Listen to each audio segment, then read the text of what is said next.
is a good first step, but you can do more. Always keep your guns locked, unloaded, and stored separately from ammunition. Safe gun storage saves lives. Learn how to make your home safer at endfamilyfire.org. That's endfamilyfire.org. Brought to you by End Family Fire, Brady, and the Ad Council. I'm here with Stan McDonald of Jacob Title. Stan, I've heard that every real estate closing at Jacob Title is a very big deal. Why is that? Wes, I'm reminded of a very impactful statement that I heard from Coach Gene Stallings years ago when he talked about big games and little games. He said he didn't like that comparison. He says, because try losing one of those little games. And if you ever do, it ends up being the biggest game all year long. Well, it's the same thing with real estate closings.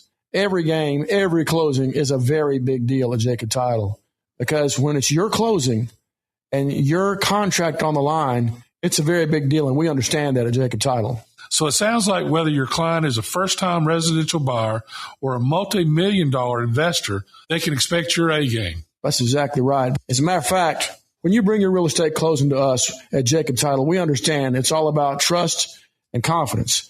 And when Stan McDonald tells you that a chicken dips snuff, you can look under his wing for the box. And like Beebs likes to say, there's no doubt about it. This hour of Talkin Ball is brought to you by Talent Heating and Air. When you need service, rely on Talent. From system installations to tune-ups, rely on Talent. Online at talenthvac.com. AL cert number 21014.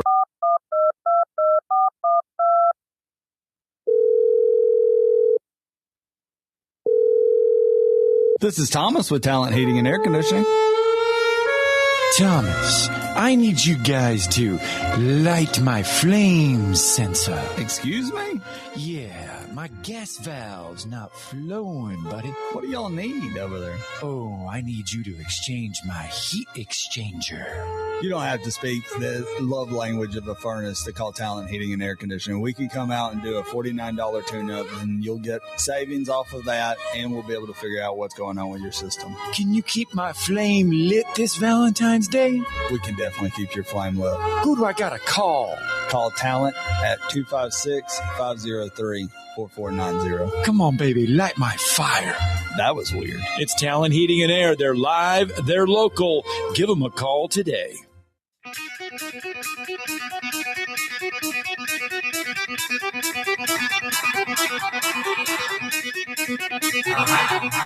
Welcome to Talkin Ball with Scott Tyson and Drew DeArmond. Call into the Neighbors Wealth Management Hotline now, 256-576-4977. That's 256-576-4977. Now, here's Scott and Drew. Let's do it. We're back. We're live. We're off. We're running. It's Talking Ball, 97.7 ESPN, The Zone. Scott Tyson, Drew DeArmond. Happy Friday morning. We've made it through the week. 29 degrees right now in the Tennessee Valley. Your high today, 60. Going to warm up a little bit here today. Great day. Let's get this Friday up to a respectable level. A lot of stuff to get through. Talent Heating and Air helping us do so. Don't forget the guys from Talent Heating and Air can do a lot for you. All you got to do is find them online, talenthvac.com. You can also give them a call, 256-503-4490. Thomas, Terry, Jeremy, they got a little bit of everything, and they can do a little bit of everything. Won't be long. We're going to speak it into existence. Won't be long, and you're going to need that AC on. It'll be here before you know it. So make sure you give them a call, 256-503-4490, or find them online, talenthvac.com. Or if you need a little bit of heat right now, you can also give them a call. They can light your fire. Talent Heating and Air, talenthvac.com. A lot of stuff to get through this morning. 256-576-4977. You can reach out to us on the phone lines. They're always open. We got a lot of stuff to get through. The Alabama High School Athletic Association has to make a call last night involving a local basketball team. We'll fill you in on all the details there. We had Gulf South Conference basketball, SEC women's basketball. We've got the Iron Bowl of basketball on the men's side tomorrow in Neville Arena. We will hear from Stephen Pearl. Nate Oates meets the media this afternoon to preview that one. We've got SEC Commissioner Greg Sankey commenting on the Charles Bediako case, sort of. We'll let you know how he did that. We got a lot of stuff to get through. But we start you off with some Gulf South Conference basketball from last night. On the men's side, UAH does indeed get it done over Delta State 69-67.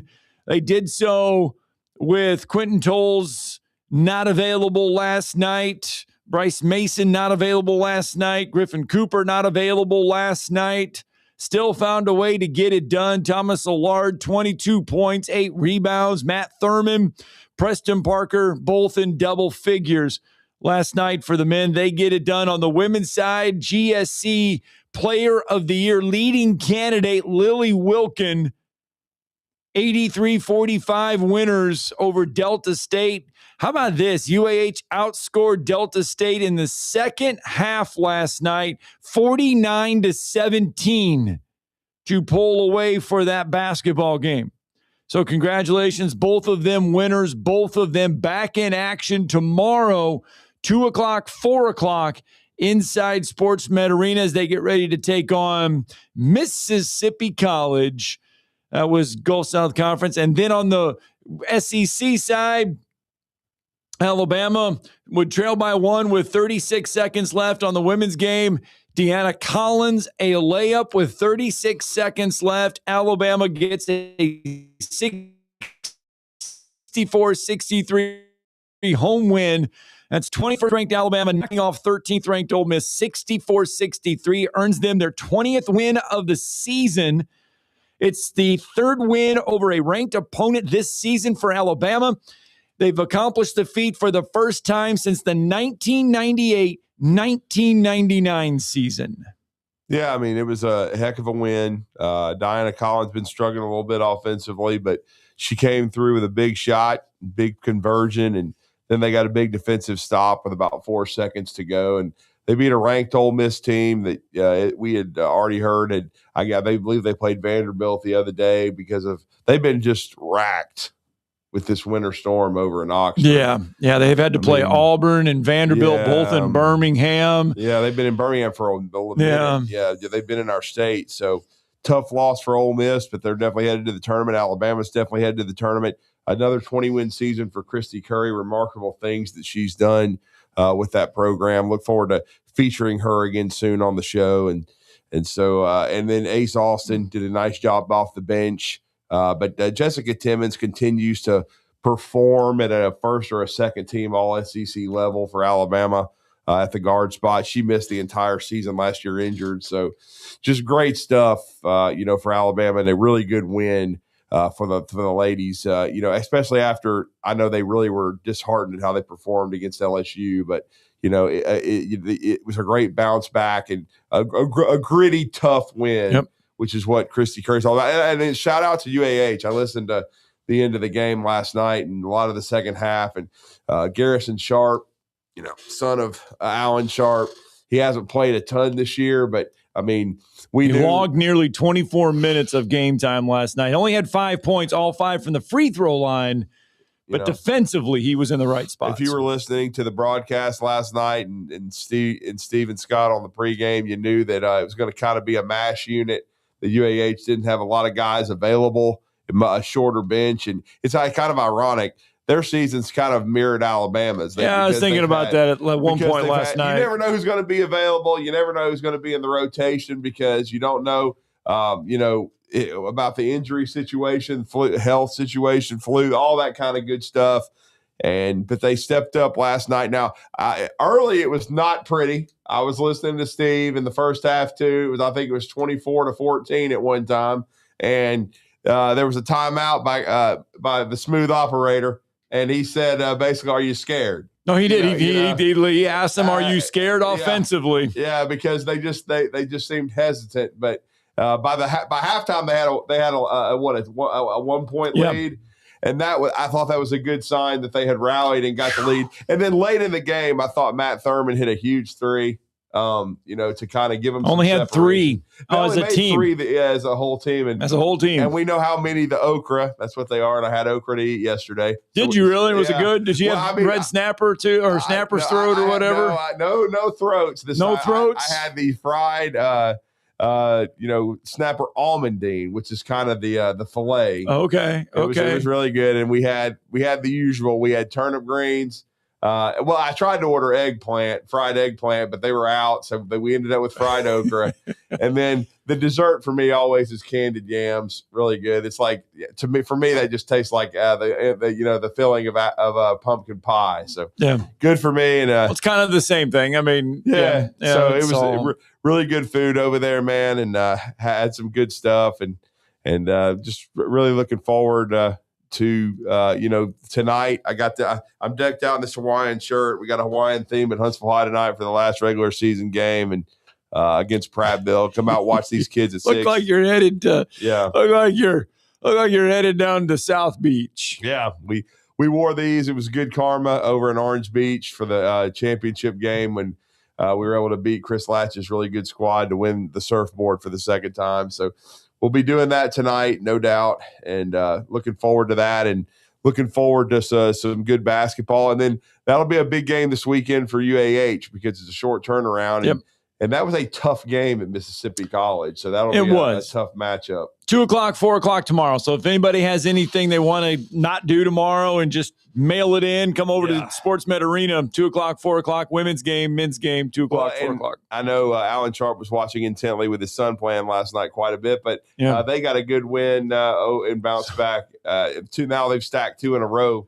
So they didn't shoot the ball well from the free throw line, did the women last night? Yeah, I heard somebody almost got fired. And so I asked him at the end, because Coach said, he looked at me and he was like, in the post game, he was like, hey, what did I tell you? He goes, I'm kind of like a prophet or whatever. I told you 55 would be the goal, and they held them below 55. And I said, and I followed that up by saying, well, if you're a prophet, how do you get your team to shoot better from the free throw line? Yeah. And he goes, well, I may just have to fire an assistant coach or 2. Uh-oh. Yeah. And then Garrison comes out and misses a free throw with his dad watching, and it's kind of funny. Great, probably. It's kind of funny. That's why he moved. Yeah. Anyway, 256-576-4977. You bring up the high school game, and we might as well go right there to this. Later in the show, Thomas Ashworth from AL.com is going to join the show because... Sad for these kids. Yeah, man. Because last night... The adults failed them. Last night, Thomas Ashworth from AL.com, he's there at UAH, and the first thing he comes over and says is, hey, bud, have you been paying attention to what's going on? And I was like, a little bit, but not a ton. And he's like, man, he goes, Oakwood. I said, yeah, they got a nice, I said, them and Whitesburg Christian. I said, that was a heck of a ball game. And he's like, yeah, but unfortunately, it was their 31st ball game of the season. And for those that don't know, in the Alabama High School Athletic Association rule book, you can play 30 games max. That is it. They don't care if you go to Alaska to play or you go to Hawaii and play. They don't care, but you can only play 30 ball games. Yeah. And Oakwood Adventist, because of that Whitesburg Christian Academy game, ended up playing 31 ball games. And because of that, because of the way the rule book works, they have to forfeit their next ball game. Yeah. Their next ball game, because the season is over, the regular season is the area game against the 4-5 matchup from their area, which would either be Woodville or Valley Head. Well, because of that game, and they have to forfeit, that means Oakwood Adventist cannot play in the area. That means their season is over. Yeah, I mean, it's just really sad. And I know, their head coach had talked about he thought he had sent in an appeal or whatever, and that he was good with the AHSAA. But you better, Jimmy Lay said yesterday as he texted, he said, you better have that in writing if if you're going to take that chance, and otherwise you just cancel the game with Whitesburg. You just don't play it. Yeah. And he did not have obviously the permission that he thought. And they everybody, they were number 1 in 1A. They were the number 1 team in the state. Now they had a losing record, but they played a lot of 6A, 7A teams, 5As, 7A, 6A, 5A, 4A. They pretty much. I would imagine the majority of their schedule was, besides their area games, was not 1A, and they were trying to prepare themselves. And they recently made a trip to the Final Four. And then there was another year where I felt bad for them because of their Seventh-day Adventist, religious beliefs. They had to forfeit a game because of the time of the game. Yep. The AHSAA did their usual and wouldn't bend and accommodate them. And so they had to forfeit. And you kind of felt really bad for the team at that point because that was out of their control. That was a right different. Here, yes, I feel bad for the kids. Yes, but the adults failed the situation because it's not hard to count to 31. You know what I'm saying? Because you knew going into that Whitesburg Christian Academy game, you had played the max amount of games, and basically you were rolling the dice. And here's the situation too. Like, for example, I said Huntsville High is playing tonight at 6 against the Prattville Lions. That game has been rescheduled twice. Right. And actually took the place of a game earlier in the year because Huntsville was supposed to play the Plainview Bears, who are one of the better, best teams in 4A and have beaten Gadsden City this year, teams of that nature. But because of the football playoffs, and if you remember, Plainview is one play away from going to the 4A state championship game, against Anniston, they decided not to play and so Prattville replaced them and that game had to be pushed back twice. This is Huntsville's 30th game tonight, but they can play it because I think it's either tonight or Saturday. I don't know if you can play Saturday. I don't know, but the regular season has to end this week. Right. And so Huntsville will play their 30th game. And Coach Swears, if he can, if possible, he likes to schedule all 30. He likes to give his team a chance to play 30 times, but you can't go over that. There is I've never heard of it. I've never heard of an exception to the rule where they'll let you play in some exempt tournaments or something and play over 30. Like you said, Scott, I think the absolute max is 30 in the regular season. I mean, and they do account for tournaments. Well, one tournament may be held on regular school days if it's a principal approval. All tournaments must be held on weekends or during school holiday periods except for one. It's inclusive of tournament and regular season area games. Yeah. Post-play area tournament, sub-regional, regional is not included in the maximum number allowed. So there is a little bit of a wiggle room, I guess you could call it that way, because if you go and play in a couple tournaments, you might get a little bit more, but they give you that one exception, that one exemption. Yeah. If you go above 30 in area play and all that stuff, that doesn't matter. It's just your regular season games cannot be more than 30. And they did. And so they self-reported the violation, but they self-reported it pretty much after it became known that they played more than 31 or that they played more than 30. Yeah. And that's what it sounded like. And then there was even stories of huddle games trying to be deleted and taken off. In other words, trying to cover up for the fact that they did play over 31 games. But see, you have to, that's why I'm an official scorer for Huntsville. You have to have a book documenting all your games. That's why if you see, when you have these Alabama-Georgia crossovers, there are times when those teams from Georgia come to our state and they don't have a bookkeeper, but they have to take a picture of the scorebook and document it because it's official in how many games you played. So you do have to follow that stringently. And that's why some teams, they schedule 2 to 3 tournaments, but you may not play, you may not get to the finals or whatever. You may not play 4 games or even 3. So you end up playing 27, 28, 29 instead of 30. Now you can go back and try to schedule somebody on the fly, but sometimes people do that and sometimes they don't. So, but I just feel bad for the Oakwood kids because they don't get a chance to compete for a 1A state championship. Trust me. They were hosting this area too. They would have been the host team of this area. Now, I saw them this year. They played Huntsville High and played Huntsville High tough. Yep. It was a 4-quarter fight. They have really good players, okay? And Patrick Harding at Whitesburg Christian will tell you that as well. That's why he played them, okay? But I just feel bad for the players that the coaches and the administration completely flopped it. I mean, and now they go on probation. They face a fine. And again, like Scott said, it was still considered quote unquote a drop dead game in their area tournament, which means we call them that because the loser's gone. Yeah. When you have to forfeit, you're done. So you feel bad for everybody involved. So now that area becomes a 4-team area. Yeah. Skyline and Eider will play each other. Woodville and Valley Head will play each other. Then obviously the winners will meet. And then basically the 2 winners will advance on to the next round. All right, 7:19. Let's get a break in. When we come back, we'll switch it to college basketball. Coming up tomorrow, Alabama, Auburn, Neville Arena, the epicenter for the Iron Bowl of hoops. Stephen Pearl weighs in on the rivalry and a lot of other stuff to go along with that. Greg Sankey's a peckerhead, and we'll talk about that too. Yes, we will. Yes, we will. Talkin Ball returns.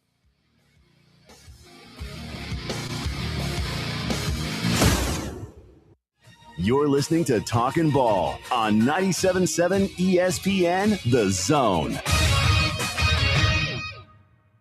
You invest in your customers with your heart, soul, and skill.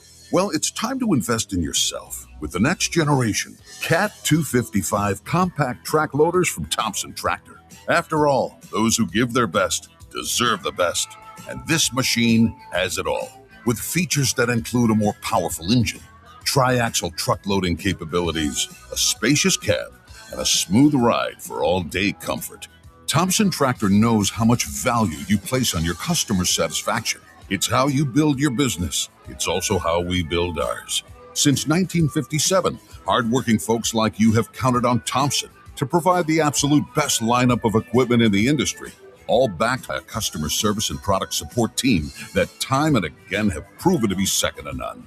It's all about maintaining peak performance. Always has been, always will be. Visit ThompsonTractor.com for details. Thompson Tractor, we're here for you.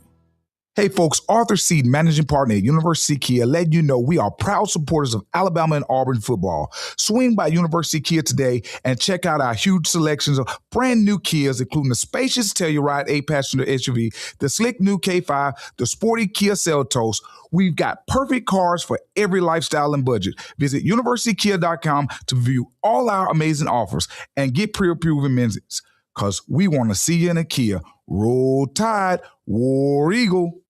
Where's the best place for sports? What about the best place for wings? If you answered Jefferson's for both, you're right. Jefferson's is also a great place for value. Every Monday, kids eat free with the purchase of an adult meal, and teachers bring your teacher ID, and you eat free every first Tuesday of the month, up to $15 at participating locations. Jefferson's, best place for sports, best place for wings, in New Market and Hampton Cove, and our new location, now open in Hartselle at 200 Main Street West, downtown.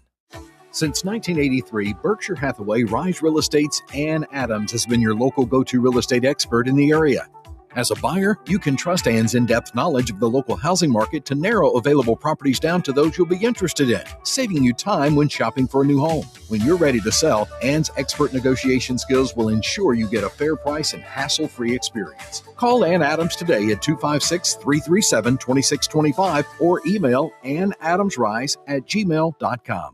You've been paying on that life insurance policy for years, but maybe you don't really need it anymore, or it's gotten a bit too expensive. Well, before you just let it expire, let Neighbors Insurance Solutions share with you some alternatives that you haven't considered. Don't throw away something that still may have great value for you. If you want to learn more about what Neighbors Insurance Solutions can do for you, call 256-763-7693. A death benefit could be a life benefit. Learn more at 256-763-7693. Talkin Ball with Scott Tyson and Drew DeArmond. Weekday mornings beginning at 7 a.m. only on 97.7 ESPN and the 97.7 ESPN The Zone app. $7:23 on a Friday morning. This segment brought to you by our good friends over at Mandu Fitness, Huntsville.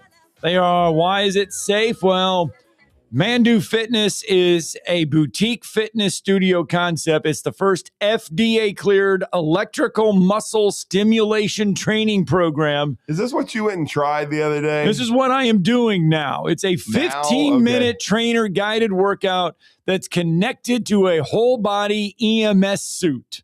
So basically, you're connected to a electrical muscle stimulation suit. So basically, you're Lee Majors. You're the $6 million man? Is that what it is? It's just a 15-minute workout, by the way. Mandu Huntsville, give them a call, 256-808-0104. Mandu Huntsville at mandu.com. It's over in the Village of Providence. Let me tell you what, it's just 15 minutes. But, man, it is probably one of the coolest things that I've done in a long, long time. Mandu.com if you want more. But, again, Mandu Huntsville, the pulse of fitness in Huntsville. Make sure you give them a call today. They are helping us as well. We mentioned going to the break about Greg Sankey. We will get to that because, boy, oh, boy, there were some interesting comments there. Let's get out to the phone lines, though, first. Let's get Brandon in before we do that. Good morning, Brandon. Hey, good morning. I want to say a big thank you to Coach David Beagle over at Ohatchee. Without him last night, there was no senior night at Spring Garden. We at least got one game. He did the call, stepped up, came and took a game they didn't have to take to help somebody out. And, he's the first-year head coach there, and he just deserves a lot of praise for stepping up and helping another guy out when they needed it. And I'm sure they can count to 30, right?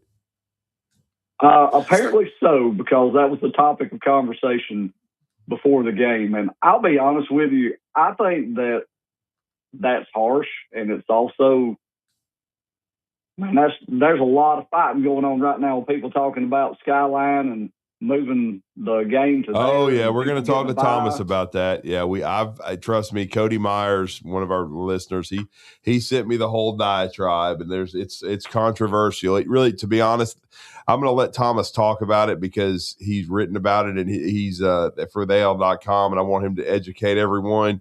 But it doesn't make sense. Let's just put it that way to preview our upcoming segment with him at 8:30. Well, and people are wanting the tournament reseeded and all that. I guess there's protocol for that to do that. So and see, it should be though. But I'm just saying. I agree with you as well. But it's also like these like GHSA and AHSAA say, well, that if you play softball, you can't go play on a travel team somewhere or it makes you ineligible.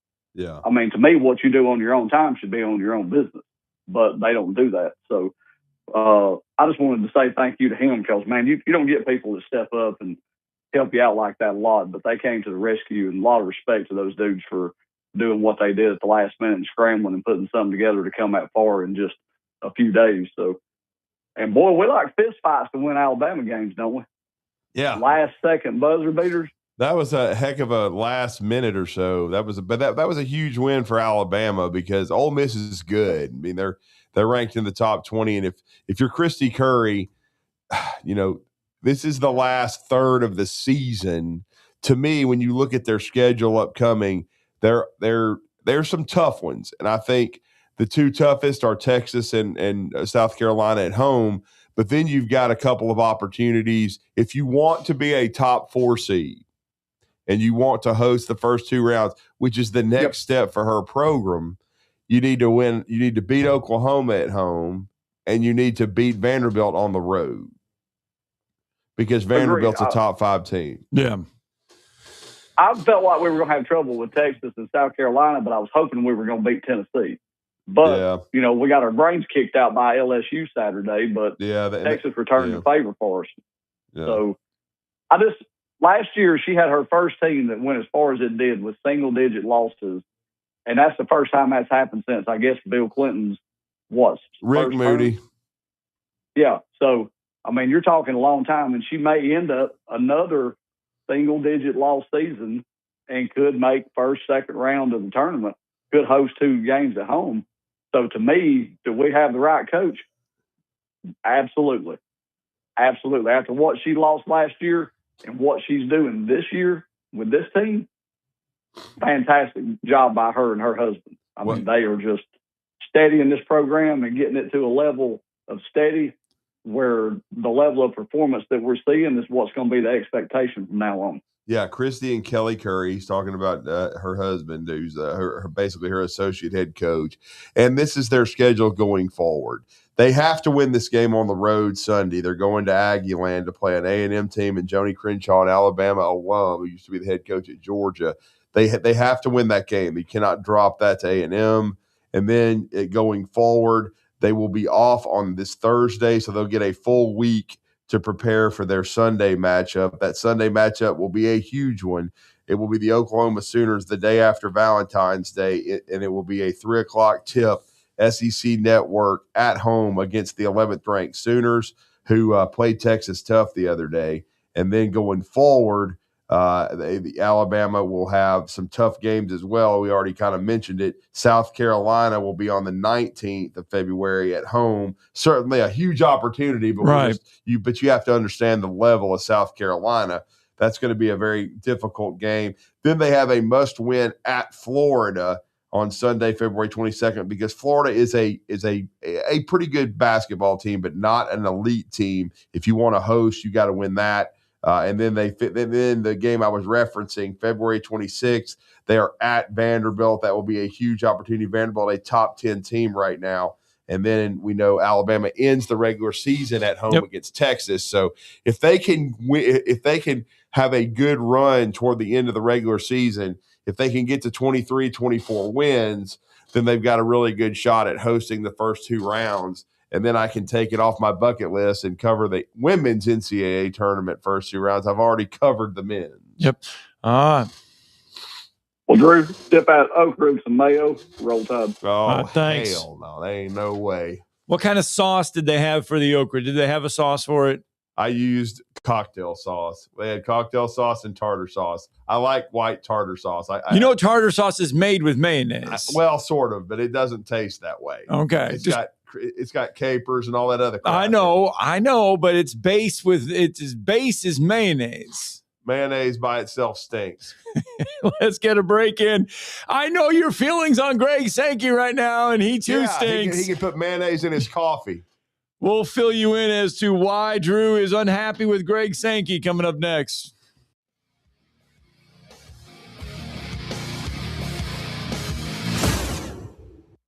You're listening to Talkin Ball on 97.7 ESPN, The Zone. Your Fox 54 weather. I'm Chief Meteorologist Dorton Dressman. We are going to get to enjoy a little bit of sunshine today, but it is going to be chilly. Keep the heavy coat handy. Temperatures only climbing into the upper 30s and lower 40s, dropping into the upper 20s, lower 30s as we head into the overnight. A mostly sunny sky for your Friday. Going to be a fantastic afternoon. Temperatures climbing into the mid and upper 50s. Your Fox 54 weather, only on 97.7 ESPN, The Zone. Basketball fans, get ready as the Conference USA Basketball Tournament is set to return to the Rocket City and Probst Arena March 10th through 14th, featuring 20 men's and women's basketball teams playing 18 games with Conference USA titles and NCAA automatic bids on the line. It's 5 days of exciting hoops action at BBC Probst Arena. Jump into the action by getting your tickets now by visiting Ticketmaster.com. And we'll see you inside the BBC March 10th through the 14th. Come find out who will be putting on their dancing shoes. 4-time Grammy-nominated Joe Bonamassa, hailed as one of the world's greatest guitar players. Blues rock titan Joe Bonamassa, performing live March 19th at the BBC Mark C. Smith Concert Hall. Tickets on sale now at Ticketmaster.com. Joe Bonamassa. Every show is a new experience. Injured in a car accident? Get the help you need. I'm Morris Lilienthal, a personal injury lawyer right here in Huntsville. I've personally helped over 4,000 clients with their injury claims. My firm, Martinson & Beeson, has been helping clients for over 80 years, and we have received over 300 5-star Google reviews. We know that injuries and accidents can be life-changing, and I'm here to help you navigate the entire process. Get in touch with me right now by visiting morristheattorney.com. There's no charge for our meeting. Again, that's morristheattorney.com. I look forward to helping you. No representation is made. The quality of legal services to be performed is greater than the quality of legal services performed by the lawyer. In the market for a new or used car? Look no further than Hyundai of Decatur. With a large inventory of new, used, and certified pre-owned Hyundai models, Greenway Hyundai of Decatur is here to service all of your Hyundai needs. Come visit our exceptional service department as well. With state-of-the-art facilities and a caring team of automotive professionals waiting to service your vehicle, make Hyundai of Decatur your number one choice for all your automotive needs. Give them a call today at 256-274-0279 or visit them online at greenwayhyundaiofdecatur.com. No representation is made that the quality of legal services to be performed is greater than the quality of legal services performed by other lawyers. A wise man once said, if you take care of old folks and children, everything in the middle will take care of itself. Hi, I'm Danny Aldridge, lawyer in Alabama and Tennessee. In the next 20 years, the number of those folks over 65 years of age will more than double.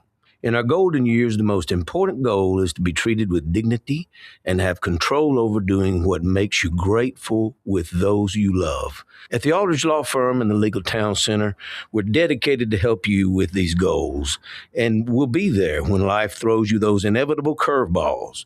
Let us assist you with your legal needs, whatever they may be or become. You may reach us by phone at 256-534-3188 or online with Dan at danaldridgelaw.com. Just remember, we're here to help. Whether it's personal injury, wrongful death, fraud and cheat, or estate planning made complete, we're here to help.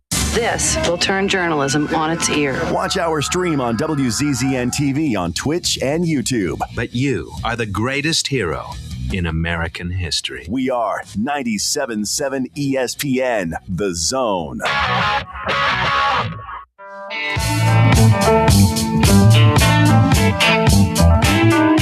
Coming up tomorrow, 97.7 ESPN The Zone. We'll have some SEC basketball for you. Auburn welcomes Alabama, 3 o'clock. The Tigers are a 1.5 favorite. We'll break that down here in just a minute, but this all kind of ties into that. Question is about Charles Bediako. A lot of court stuff going on right now. The NCAA basically, if you look at their schedule today and over the next couple of weeks, it's just filled with court cases in the Tennessee, Alabama area. One of those is that Charles Bediako case. And we've had people ask us, and we've had people comment, where is Greg Sankey sit on all this? Right. He hasn't come out and said anything. You would think he would say something by now. It's like, where is Greg Sankey and why has he not said something? Well, late last night, it comes out that Greg Sankey has indeed weighed in on the Charles Bediako situation. And in an affidavit filed yesterday in the state of Alabama's Tuscaloosa Circuit Court, Greg Sankey has asked the court to uphold the NCAA's eligibility rules and deny Bediako an injunction that would allow him to continue playing.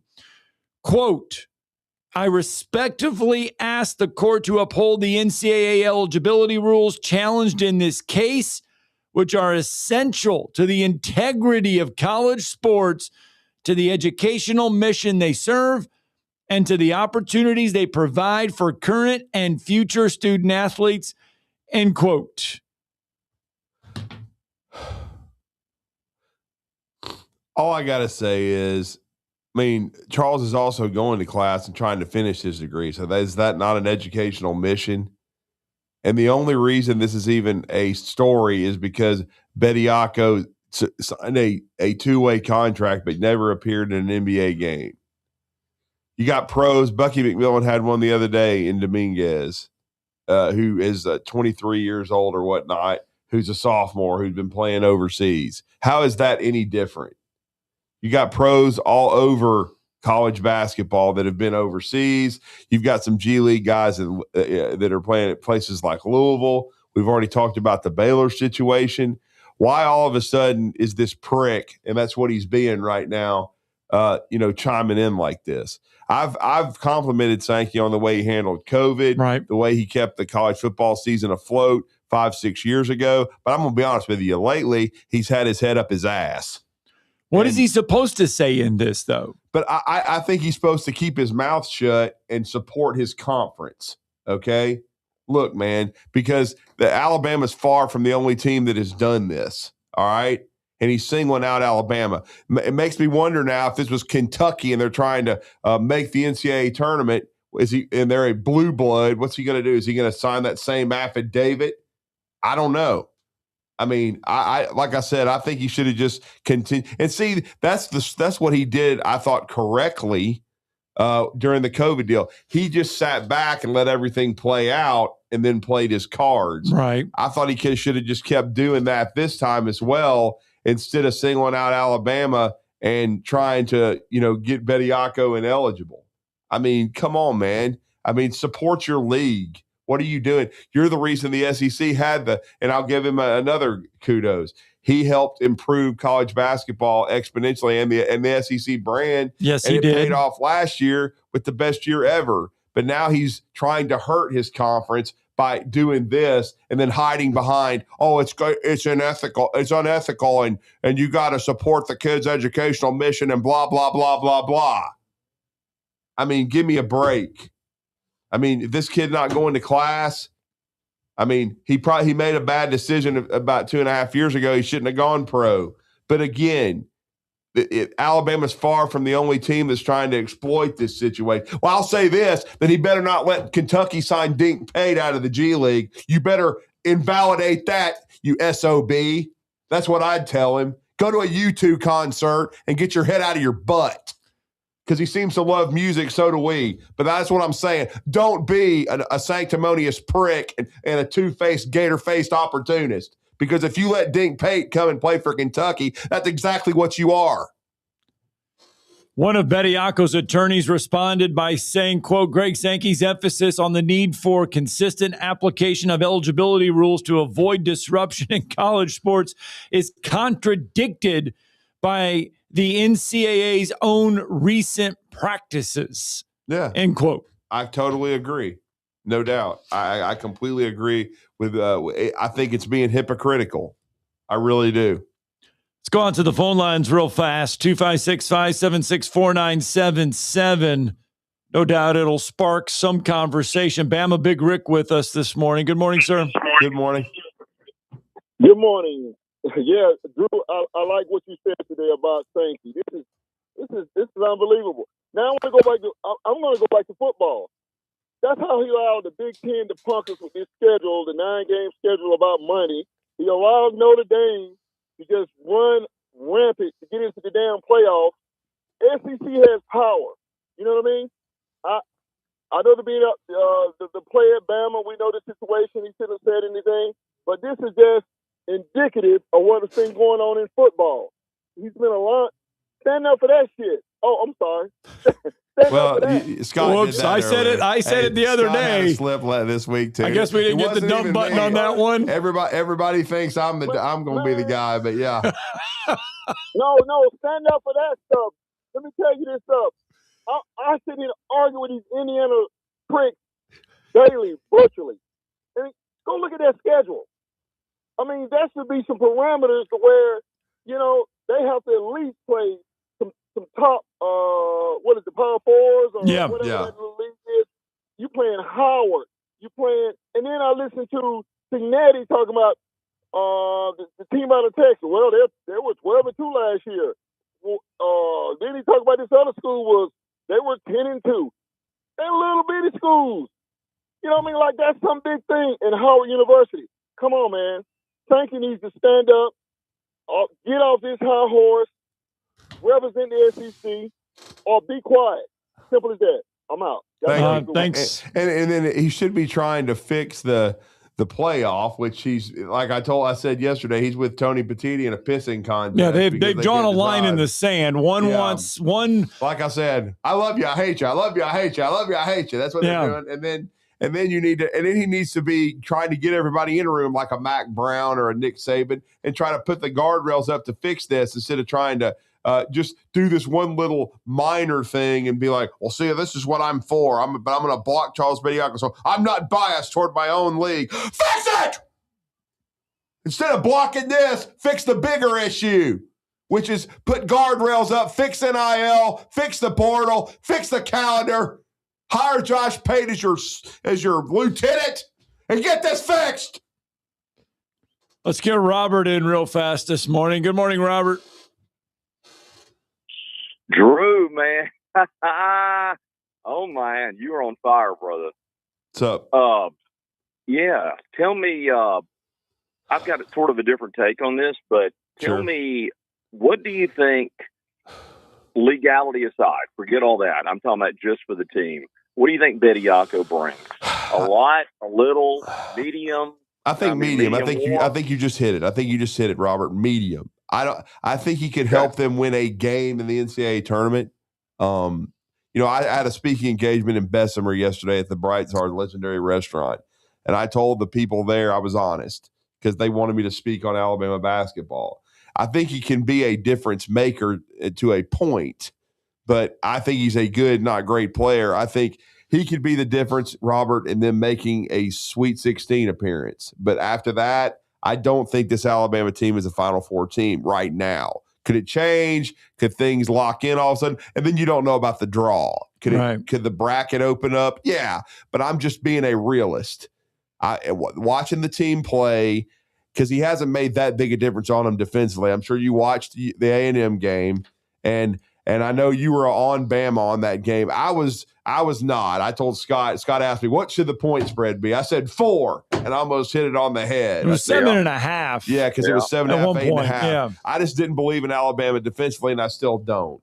But I think in certain matchups, I think Bediako could make a difference, and he gives you 2 5s. You have him and Aiden Sherrill, 2 legit 5s, because Noah Williamson is not legit, okay? But I do think that and I know the hearing, I guess, is still going to happen today.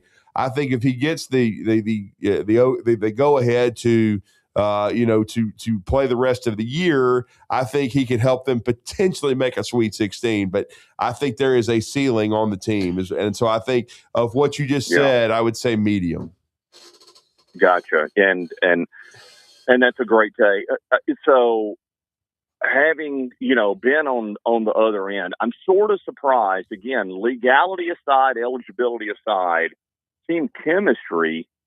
What do you think, man? Because bringing a player in middle of the year, and more than middle of the year, really, end of January, early that taking 18, 19 minutes, whatever, away from these other players.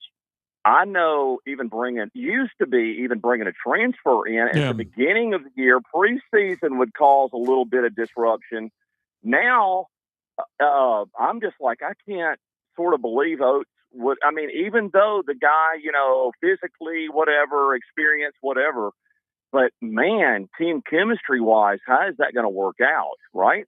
Yeah. I think it's worked out okay right now. I think it's been. I don't think it's been without bumps. I don't think it's been a huge disruption, but there's going to be collateral damage of some kind because he wasn't with the team to start it. But it's easier a little bit because he's been in the system before. He has, so that does make it a little easier. Now Keaton Bristow is hurt and not practicing. But I will say this, and Bristow needs to just get in the weight room. He needs to not pout because, look, I watched the kid play. And I said this yesterday. You're getting pushed in the third row, bro. You're not ready yet. He played at Tarleton State, and I'm not belittling Tarleton State. I'm saying it factually. Like, he wasn't ready for the SEC yet. And, Robert, this is the whole reason Nate Oates did this. He did it to play the last card he could because he realized, okay, Noah Williamson is a stiff. He can't play. Right. Keaton Bristow is not ready yet. Bull Bowen is a good player, but he has limitations right now. He's another one to get more physical. Yeah. I've got to have more underneath because ultimately you coached, Robert. Your family did. You understand. You're trying to win ultimately. Right. Because you're a competitor. Yep. That's right. And the last question or point I want to make or whatever, I'd love to hear your opinion, and I'll just let you go because I'm listening. I'm jumping around, so glad I could get in. But Sankey, let's say Bediako, Alabama's run four off and looked dominant with him in there. Do you think he has a different take than he has now? That's a great point. I mean, potentially, yeah, maybe he stays quiet because maybe he doesn't think, maybe he doesn't want to, in other words, restrict one of his own teams of a chance to make a Final Four. Right. Maybe there's some of that going on behind the scenes, but maybe he's made his own judgment from after talking to people. Well, I still don't think, this is going to affect Alabama that much, but I just think it's a prick move because you're hurting one of the own teams in your league. And how do you look at Nate Oates and be like, how you doing, coach? I'd be like, get the hell out of my, Yeah. Well, I mean, it's interesting. I mean, you wonder. You're not trying to help me. You wonder what the NCAA told him or said, hey, we need you to do this because of X, Y, and Z, or we need you to do this. We're so stupid, and we're we're always reactive. We're not proactive. It's all our fault that this is so screwed up because we see all this NIL, the transfer portal, and everything. It's all our fault, but please help us gain face with this right here, right now, so these stupid pricks in the media will at least give us some credit for something. Let's go to break. Talking Ball. Wrap up hour one next. 97.7 ESPN The Zone.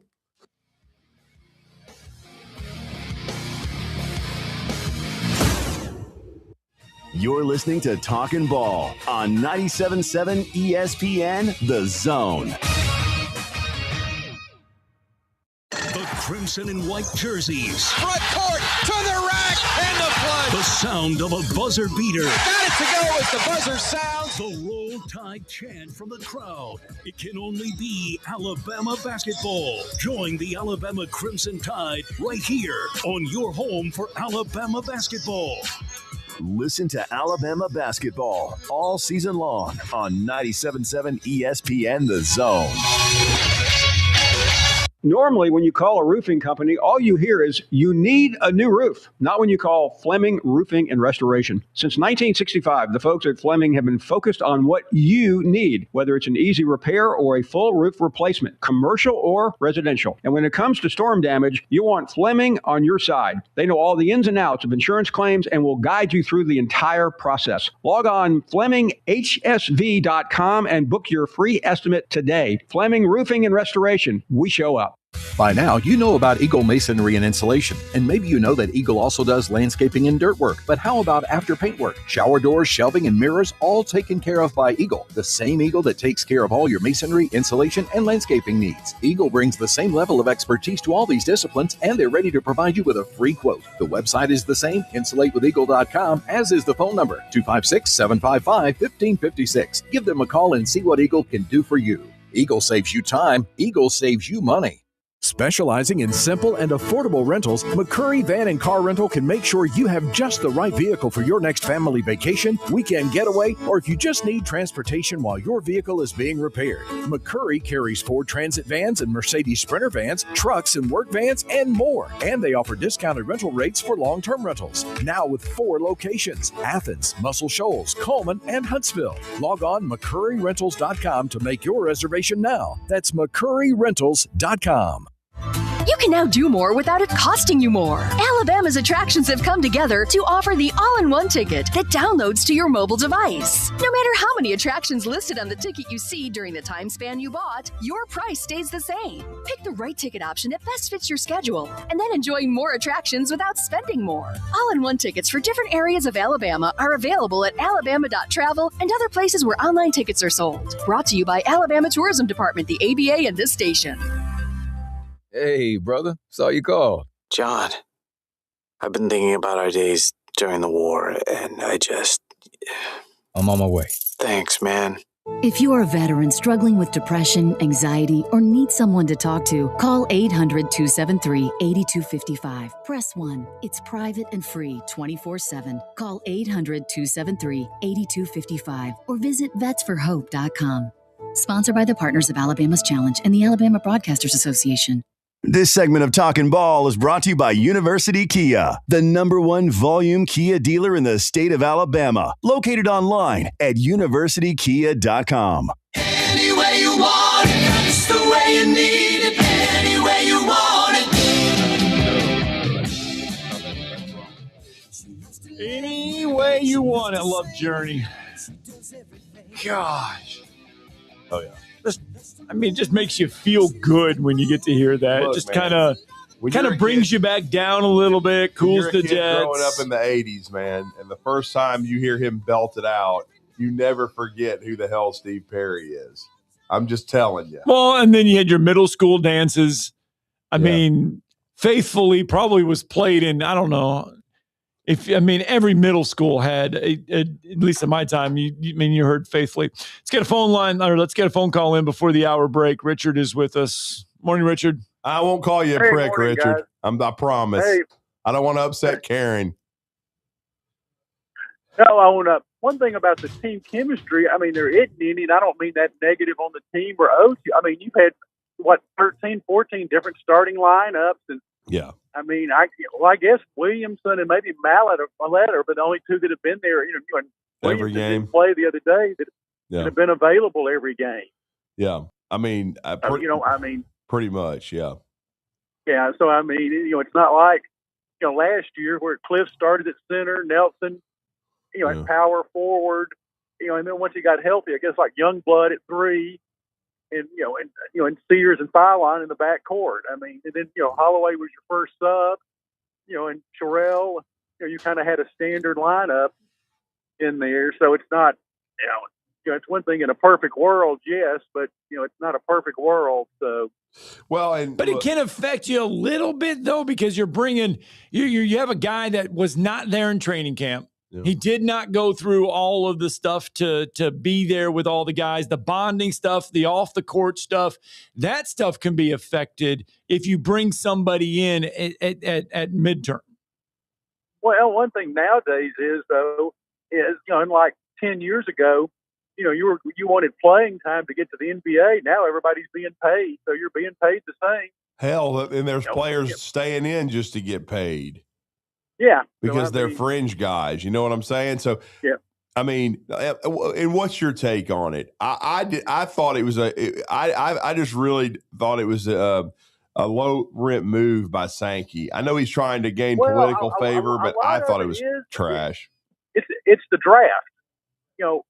Basically what they don't want is they want, and all these coaches and Nate's kind of screwing himself too.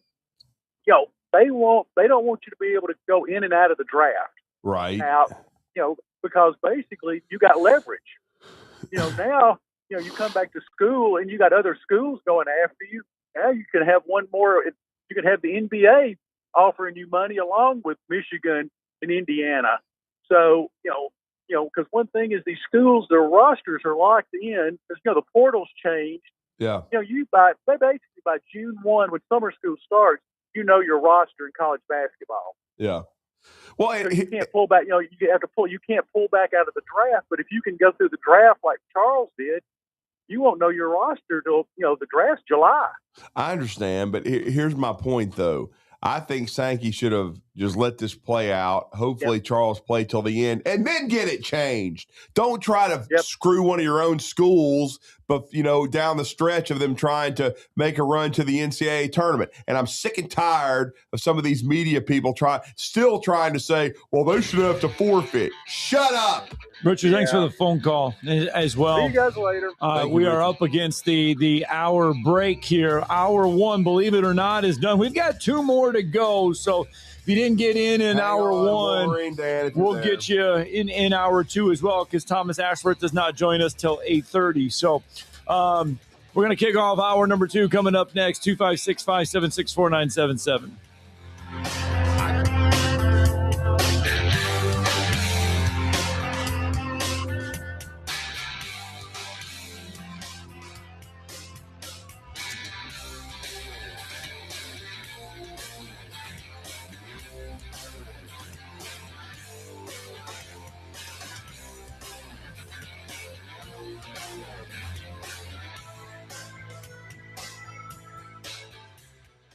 This is Brent Musburger's VSiN Action Update on 97.7 ESPN The Zone. Drivers who switch to Progressive have an annual savings of nearly $750. Progressive.com. Early line for the Auburn-Alabama matchup tomorrow. The Crimson Tide of the 1.5 road underdog against the Tigers. The total 176.5. Also tomorrow, it's Duke 5.5-point favorites at North Carolina in the ACC. 150.5 the total at the Dean Dome in Chapel Hill. Florida laying 4.5 at Texas A&M. 163.5 the total. Houston a 2.5-point favorite at BYU, while Tennessee visits Kentucky as a 1.5 road underdog. Super Bowl 60 Sunday. Seahawks remain the 4.5-point favorite over the Patriots. 45.5 the total. For more, go to VSIN.com. Mike Sennett, 97.7 ESPN The Zone. What does it mean to be a part of the Southeastern Conference? That you paint your body, your car, and your dog your school colors? Maybe. But it means more than that. It means your alumni network includes the state, the country, and beyond. It means your school ring doubles as your resume. And yeah, you better believe it means more titles, like doctor, CEO, and your honor. Because this is the SEC, and here, it just means more. What does it mean to be part of the Southeastern Conference? That yours is the only conference with its own chant? Well, yes, but it means more than that. It means a study abroad program that might include reforestation in a mangrove swamp in Australia. It means finding your calling, your future spouse, your startup's co-founders, and of course, grilling tongs that play your fight song. This is the SEC, and here, it just means more. WZZN, Union Grove, Huntsville, Alabama. 97.7 ESPN The Zone. SportsMed is the official team physicians of the Rocket City Trash Pandas. And if the pros trust SportsMed, you can too. SportsMed provides every service you might need for complete orthopedic care, specializing in orthopedic surgery, sports medicine, joint replacement, spine surgery, neurosurgery, and podiatry. And they offer their own brace shop, in-house full-body MRI, physical therapy, walk-in clinic, and so much more. 4 locations and on the web at sportsmedalabama.com. This hour brought to you by SportsMed Orthopedic and Spine Center. Online at sportsmedalabama.com.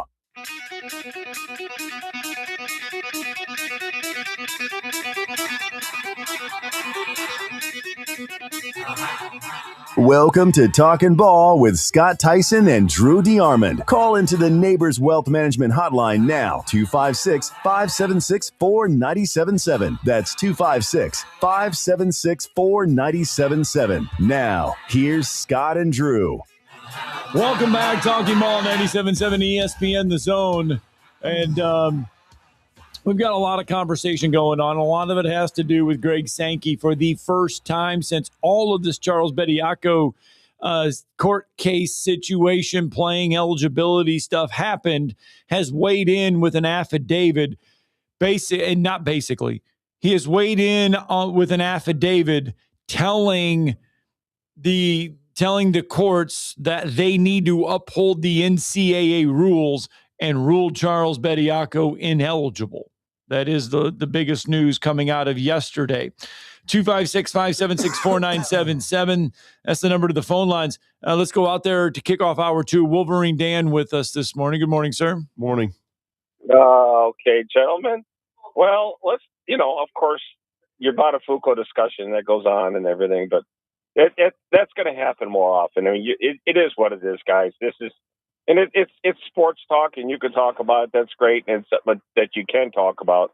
But it's a sad day for me. I just think it's professional basketball, just like all the other sports in college now are professional because they NIL, whatever. But it is what it is, and you can't you let the cat out of the bag, guys. It's pretty much over. So, but I do want to talk, if you don't mind. How about that drumming last night? The Michigan Wolverines, man, over another 40-point performance. Who'd they play last night? Penn State, like a drum. Oh, okay. It should have beat Penn State. Penn State's awful. Yeah. Oh, okay.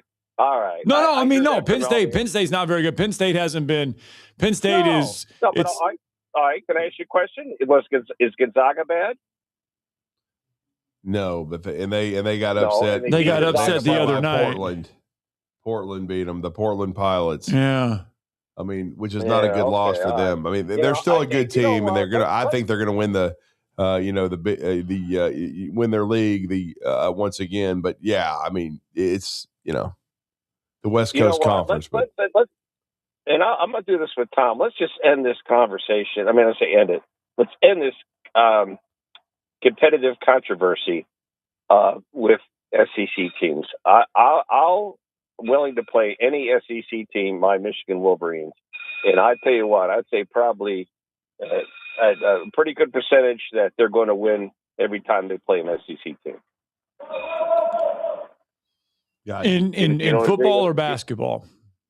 Basketball. In basketball. Well, no, I mean Michigan right now should. I mean, I think they're probably one of the top. I mean, top 2, top 3 teams easily. I mean, the cream's kind of separating itself.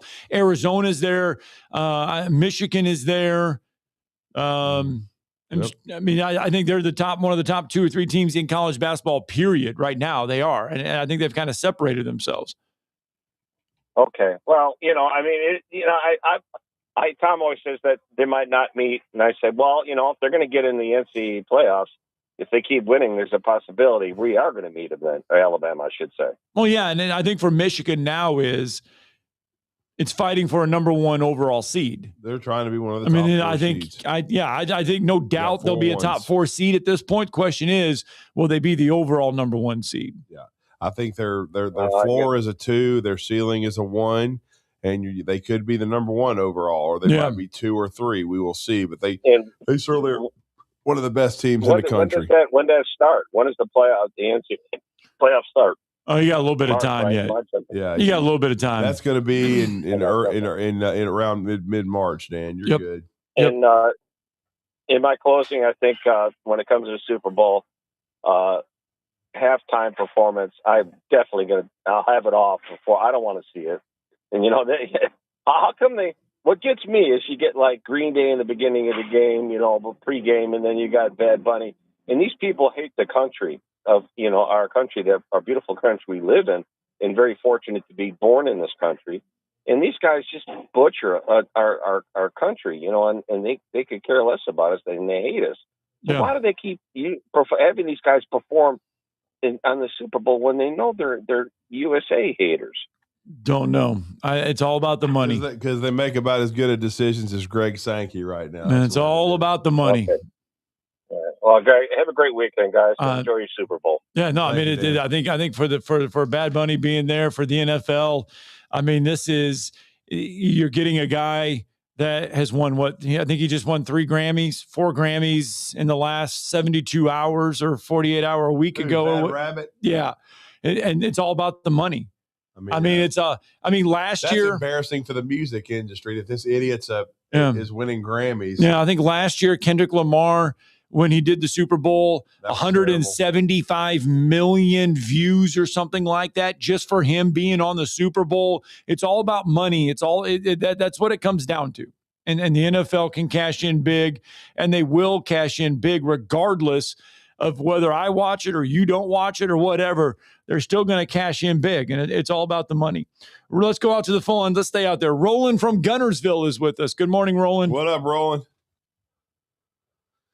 Hey, guys. How y'all doing this morning? Doing good. Well, sir. How are you? Been a while since I talked to y'all, but I agree with everything you say, Drew, about Sankey. I'm no Greg Sankey fan, and I got something I want to ask you guys. Sure. 3-4 years ago, Sankey got held as the big dog. He runs the football, all the football and all this kind of stuff. But the Big Ten has snuck in, and they're the better conference now. I'm an SEC fan, but right now the Big Ten is the better conference. And Sankey 3 or 4 years ago, like I say, was held as the savior and all that of college football. And he's done some, I guess, things that's been okay. But he went out there and done this TV deal with ESPN, and I looked it up. The SEC gets $7 billion for 10 years. Okay, right after he signed that, the Big Ten made the deal with their 3 networks. The Big Ten gets I think it's $13 billion for 7 years. Yeah, and which is if you break it down, their teams are getting 3 times more money than the SEC teams are getting. So that money is going to be spent somewhere where it's facilities or even paying players. Maybe I don't know. Well, and to your point, going NIL fan. To your point, Roland, yesterday the SEC announced, it's kind of ironic that they announced this on the same day that the Greg Sankey affidavit comes out in the Charles Bediako case, that they distributed $1.3 billion to its schools. And it's an increase of $200 million from the previous year. Each school is going to average around $72.4 million in revenue distribution from the SEC. I've seen that, but how about the Big Ten? They got to be getting a lot more money with a bigger. I think their contract is for $13 billion for 7 years, which is way more than SEC. So I'd say the Big Ten teams are probably getting $250 million or $200 million a team. Is that not right? Yeah, I think so. I'm looking at it right now. The year before, the SEC only paid $53 million. So the $74 million it's a big bump. It went from 53 to 72. The Big Ten, by the way, I'm looking at to see how much the Big Ten get. The Big Ten is going to be around 82.7, maybe 85 for this next year. So they're still about between 10 to 15 million less than what the Big Ten is getting.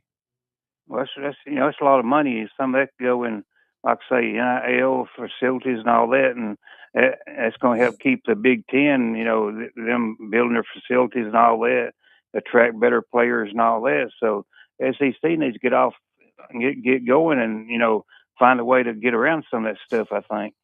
Well, I like I say, and I'm not convinced the Big Ten's better than the SEC in basketball. Michigan and Purdue are really good, okay? And right. Illinois is playing well. They've got some teams. It's just like in football. They've got 3 or 4 teams at the top that are really good. The Big Ten's not deeper than the SEC in football. I think they're on top right now because they've got 3 different national champions. You got to give them credit for that. But as we heard earlier in the show, when we were going to the phones, when you look at it and with Indiana and the schedule that they play, it would be let's put it this way: they're not going 16-0 with an SEC schedule, right? Okay, right. Could they have still won the national championship? Yes, but they're not going 16-0, and neither are any of these other. Does the SEC need to back down and not have their teams play Power 4 games? No, a guaranteed Power 4 game every year. What you're doing because it ebbs and flows. Something got to be done about the schedule, and it's not right for SEC teams to play like Alabama, Florida State, and Wisconsin, and Indiana play the schedule they played. Now, Indiana was a really good team. They deserved to win the national championship, but I don't, if you put them in the SEC and get them a outside opponent besides the 3 they played or 2 they played, they're not going unbeaten. I guarantee you that. Yeah. All right, Roland. Thanks for the phone call. Appreciate it. Okay, thanks, guys. And remember, when he took the job, when he got the job, the new LSU AD. Yeah. He commented. Verge Osbury. Yeah, he commented on that fact, and he said, "Hey, look, when Indiana was going through this national championship run, he's like, hey, look at their schedule. They didn't really play any Power 4s. Maybe as a conference, we need to look and be like, do we really need to play? If we're going to play 9 conference games, do we have to play a Power 4 team? Should we not schedule that? Because if they're not, and they're winning national championships, the Big Ten's won 3 in a row, does the SEC not need to schedule this Power 4 game? Some of those games are being canceled. Not all of them, some of them. But I'm just telling you, just stay the course and you'll get back atop the mountain. I just think that's the case. Right. Some things, and besides, we all know Michigan cheated their ass off to win their championship. Are they going to have to vacate it? No. Were they cheating? Yes. Did they cheat like New England? Yes. Did New England pay the price? Yes. Did their head coach not get in the Hall of Fame? Yes. Did their owner not get in the Hall of Fame? Yes. Are they going to end up in the Hall of Fame eventually? Yes. And Michigan won their national championship. They won their cheater, the Crookerine championship. So enjoy it. Will you win another one in 30 or 40 years? Hopefully not. Let's get Pat from Tuscaloosa in real fast. Good morning, Pat. Good morning, guys. Yesterday it came out that Stanky was bad-mouthing the university and standing behind the NCAA. I think that Stanky, and whether the attorneys put it out yesterday, he put it out, doesn't matter.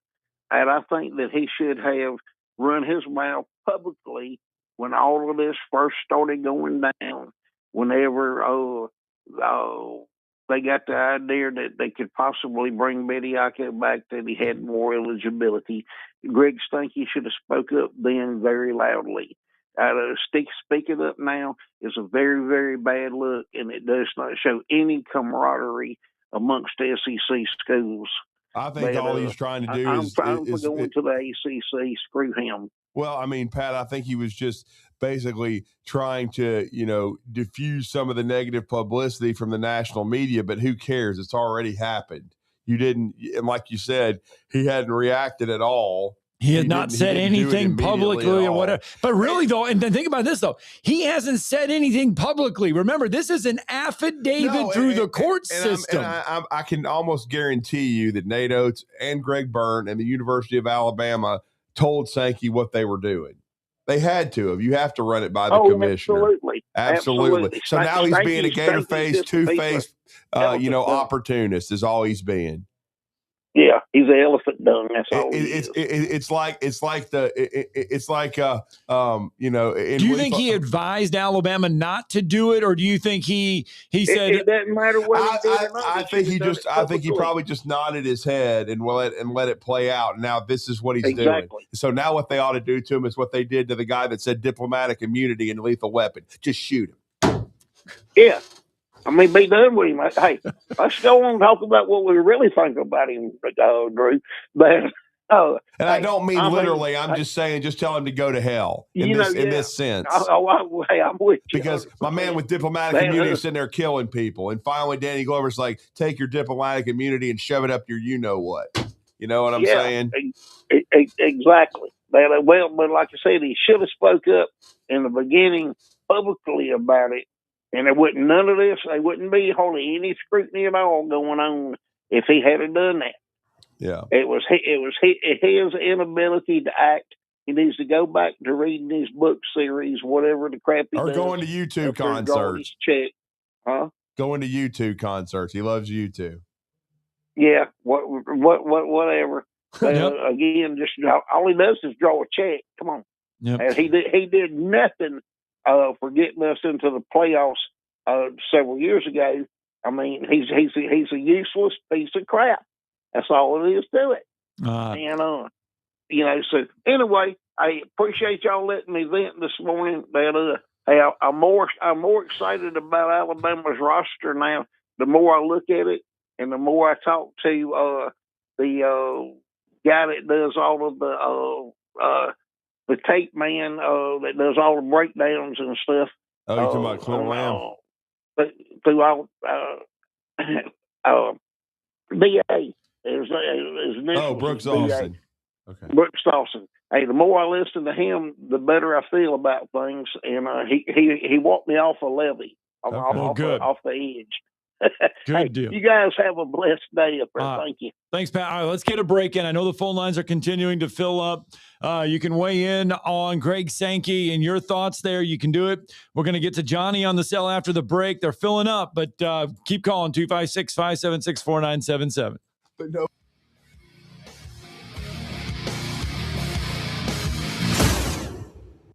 You're listening to Talkin Ball on 97.7 ESPN, The Zone. If hunting and outdoor recreation are your passions, it all starts with the right property. That's where I come in. I am Bo Butler with Southland Realty and Auction. a hunting and recreational land specialist and a Jackson County native who sees land through a hunter's eyes. Just as you trust your guide on a big game hunt, you can trust me to find the perfect property for you. Thinking of selling? Let me help you make your land attract buyers. Remember, Bo knows land. Call me at 256-609-0512. Hi, my name is Dan Aldridge. I'm here to let you know about the Aldridge Law Firm and the soon-to-be-announced Legal Town Center. I've been practicing law in Alabama since 1984, and I also practice in Tennessee. And I'm from North Alabama, and I'm here to represent you and take care of your legal needs. For many of us, hiring an attorney is not high on the priority list, and maybe a little scary. But it's something that we all need at some point. So by all means, do your homework. And if you need representation for car accident, wrongful death, medical malpractice, nursing home abuse, or estate planning, or any other matter, just give us a call at 256-534-3188. And you can email me at Dan, that is Dan at danaldridgelaw.com. Dan at danaldridgelaw.com. God bless America. No representation is made that the quality of legal services to be performed is greater than the quality of legal services performed by other lawyers. SportsMed is the official team physicians of the Rocket City Trash Pandas. And if the pros trust SportsMed, you can too. SportsMed provides every service you might need for complete orthopedic care, specializing in orthopedic surgery, sports medicine, joint replacement, spine surgery, neurosurgery, and podiatry. And they offer their own brace shop, in-house full-body MRI, physical therapy, walk-in clinic, and so much more. 4 locations and on the web at sportsmedalabama.com. Bryan Bellamy State Farm Insurance, located in the Rosie's Shopping Plaza, strives to help customers find the best auto insurance, home insurance, life insurance, and more. No matter where you are in life, Bryan Bellamy State Farm Insurance is here to help you find your best insurance and retirement needs. You can find them on the web at BryanBellamyAgency.com or call them at 256-539-7530. Bryan Bellamy State Farm Insurance is a proud supporter of UAH Athletics and reminds everyone to go Chargers. Bryan Bellamy State Farm, here to help life go right.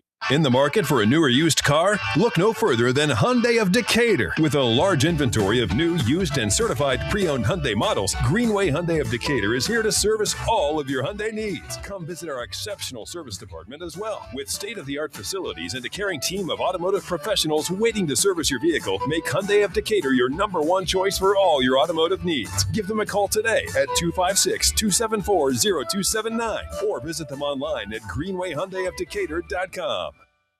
Talkin Ball with Scott Tyson and Drew DeArmond.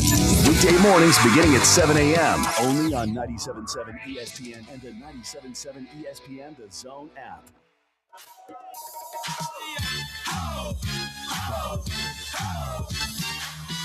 8:21 on a Friday morning. We have got a lot of stuff. I mean, there's a lot of stuff to talk about, but we've only really been able to get through one thing, and that is Greg Sankey's affidavit being released in court in the Charles Bediako situation. And for the first time since all of this started, Greg Sankey making his thoughts known, and that is he believes the NCAA needs to rule in favor of not letting Charles Bediako play. He is in favor of Charles Bediako not playing anymore, and that he's urging the courts to rule in favor of the NCAA. Let's go out to Johnny on his cell real fast. Good morning, Johnny. Good morning. Well, we all know that Sankey's he's part of the establishment. The establishment has been getting their butt kicked in the courtrooms now forever. And that's true. They haven't won a court case since the turn of the century. At the end of the day, the problem for the NCAA is their application of their own eligibility laws and standards. They don't apply them evenly and uniformly. Right. So that's the heart of Bediako's presentation here is that, look, if you're going to let another G League player into the league, you need to let me in. I've yet to suit up in an NBA uniform and step forward on the NBA court. Right. And so what's different from me than from the other guys from the G League you let in. And look, the establishment is still trying to hang on to the notion that we have any scrap of amateurism left in college sports. Every athlete that puts on shoes, throws on pads, hits a baseball is a professional.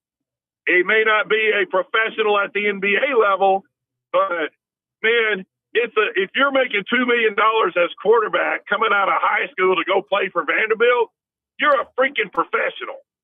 Mm-hmm. And so it's time to get rid. I mean, look, either enforce your laws across the board, no European professionals, no G League professionals. Don't let some in and pick and choose who you're going to let in and not let out. And at the end of the day, any person that's eligible or goes to college, enrolls in college, should have 5 years to play, regardless of your professional experience. Yeah. And that's if you want to do a uniform law, that needs to be the law. And because look, and then John, there we go. Thanks for the phone call. And then think about it. We said this on the show yesterday, a little bit, and then on the drive last night. Look, Chris Winkie, he played. Yeah, we talked about that. Yep. Of minor league baseball. He got up to AAA. Never played in the majors, and they allowed him 4 years of eligibility in college. By the time he graduated, he won the Heisman as a 28-year-old and led Florida State to the national championship. So, and nobody was complaining about that then. And now, because it was a different sport. Well, I don't care. It's the same thing. He was a pro. And then you let him come back and play collegiate athletics. So they're totally overreacting to this, and I think it's Bush League. Let's get Steeler Mike in real fast. Good morning, sir. What's up, man? What's going on, gentlemen? How are we doing this morning? Doing good, man. I got a question. Would your viewing audience, just a multiple choice here, ready to listen to me talk about the Pittsburgh Pirates or Wolverine 10 Dan talk about Michigan sports? Pittsburgh Pirates. Love Paul Skeens. Give me some Skeens. Let's just dive into Michigan for a second. The only thing great about Michigan is the Red Wings. The football team, their championships tainted. They cheated. Their greatest run in the history of basketball wasn't their national championship team. It was the Final Four, which cheated. I mean, Bo Schembechler and Jim Harbaugh, they're arguably their two greatest football coaches, both dirtbags. Nobody cares about Michigan. Sorry to yell like Drew, but they don't. So I love you, Wolverine Dan. You're a great guy. But nobody cares, man. Nobody cares. Go Tennessee, beat Kentucky. Talk to you soon, fellas. Yeah, they're trying to sweep Kentucky. Yeah, by the way, there is other stuff going on in the next 48 hours, 24 hours, whatever. I mean, that Michigan team, what I've seen of them, they are a legit team. I love Dusty May. I think I was asked about him yesterday. He's a hell of a coach. Indiana made a colossal mistake not bringing him home. Michigan did a great job hiring him. But I will say this. They don't win national championships at Michigan very often, okay? 97, then 2023, all right? Ohio State wins more rings than they do, and Ohio State doesn't win them all that often. But have you noticed every time that both of them win them, they usually cheat and they get in some sort of controversy? Damn! Is that not ironic? So shut up with all this Big Ten talk. I could care less. Coming up tomorrow, we do get the Iron Bowl of basketball, Alabama and Auburn, Neville Arena. Right now, Auburn is a 1.5 favorite at home. Nate Oates will meet the media this afternoon to preview the game. Stephen Pearl did it yesterday for Auburn. Here's Coach on the rivalry. Yeah, the rivalries, it's always been a big deal just because, both schools and what the Iron Bowl was with football, right? But as both these programs have had so much success, you look at, from 2018 until last year, there's been 9 SEC championships between the two programs. And, that in itself has elevated this rivalry to the best one in our conference in that time.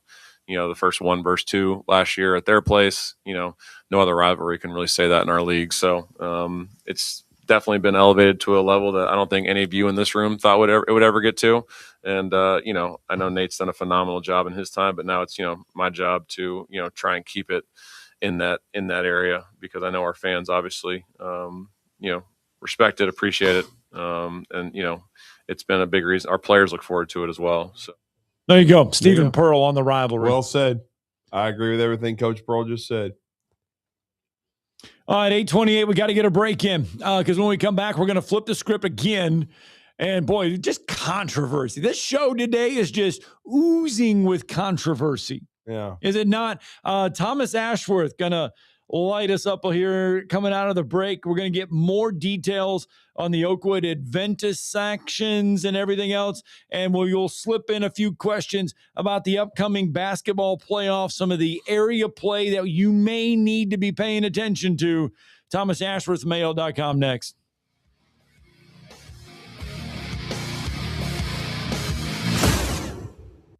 You're listening to Talkin Ball on 97.7 ESPN, The Zone. Travel accommodations for 97.7 ESPN, The Zone, provided by University Kia. Your Fox 54 weather.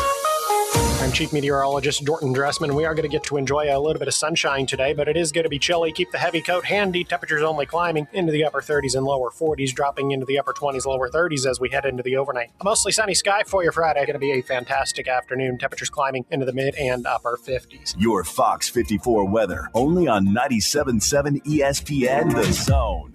The crimson and white jerseys. Front court to the rack and the plunge. The sound of a buzzer beater. Got it to go as the buzzer sounds. The Roll Tide chant from the crowd. It can only be Alabama basketball. Join the Alabama Crimson Tide right here on your home for Alabama basketball. Listen to Alabama basketball all season long on 97.7 ESPN, The Zone. Tom Abraham here for my friends at All About Water. Crazy name, huh? Well, let me introduce you to them. All About Water is the top pond builder anywhere in the Tennessee Valley, and that includes remodeling or cleaning out existing ponds as well.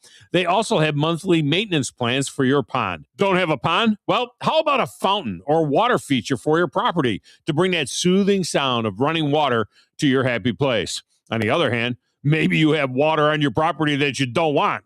Well, Ryan at All About Water is all about water, so he could take care of that as well. He has a background in fluid dynamics, and what that means is that he can take care of any water issue that you have.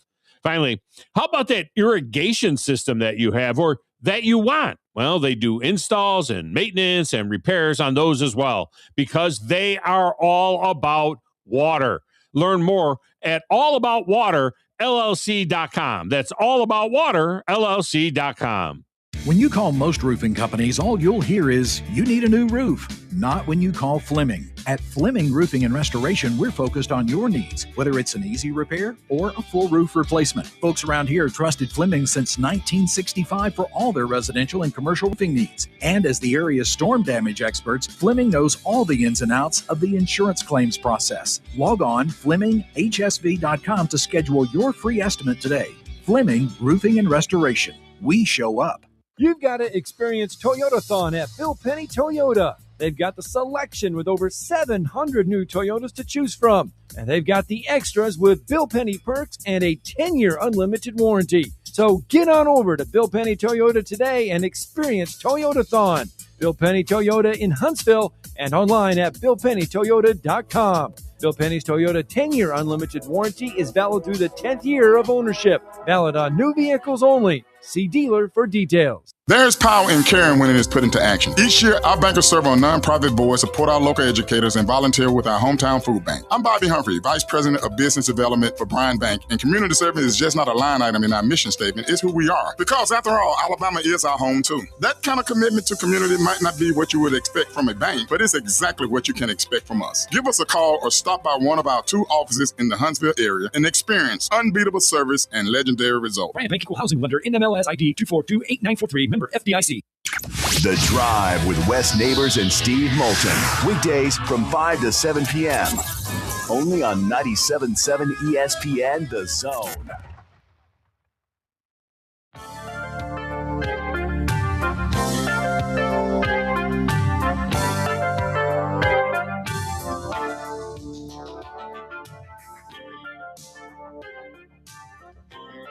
back. Talking Ball 97.7 ESPN The Zone. We started off the show by talking Alabama High School Athletic Association news. Is that Alabama? No, I don't believe so. Who is that? It's Ronnie Millsap. Ronnie Millsap. Ronnie! That's yes. Yes, Smoky Mountain Rain. There you go. Oakwood Adventist boys is what we started the show off talking about the fact that this is the part of the issues and stories that I don't like covering. Yeah, these are tough ones. It's just tough. These are the tough ones. And for those that were not paying attention in hour number one, Oakwood Adventist has to forfeit a game because they played more regular season games than what the state allows. That means they will not be able to play in the area tournament. A lot to unpack here, a lot to unfold, a lot to kind of dig into. How did this happen? Why it happened? I mean, we don't know, but we're going to try to get some answers to a few questions and look ahead to a little bit of area play in basketball, what games you may or may not want to attend around the area, because there's a lot of good area basketball getting ready to tip off. Yeah, and we are going to speak to a good friend of ours. He was a big part of our high school football scoreboard show because he was front and center every Friday night. He does a great job covering the area for AL.com and especially the high school athletics aspect, and that's Thomas Ashworth. And he's with us on the Neighbors Wealth Management Hotline to talk about this developing story that he was all over yesterday with Oakwood Adventist and the sad outcome for them in the Mustangs. What's going on, Thomas? How you doing this morning? Hey, doing good. How are y'all? We're doing well, man. Doing good. Good. Do you enjoy it? Before we dig in all of this, just your thoughts last night. UAH gets 2 home wins. Yeah, obviously, with the women, that's an interesting Delta State team as far as the pace.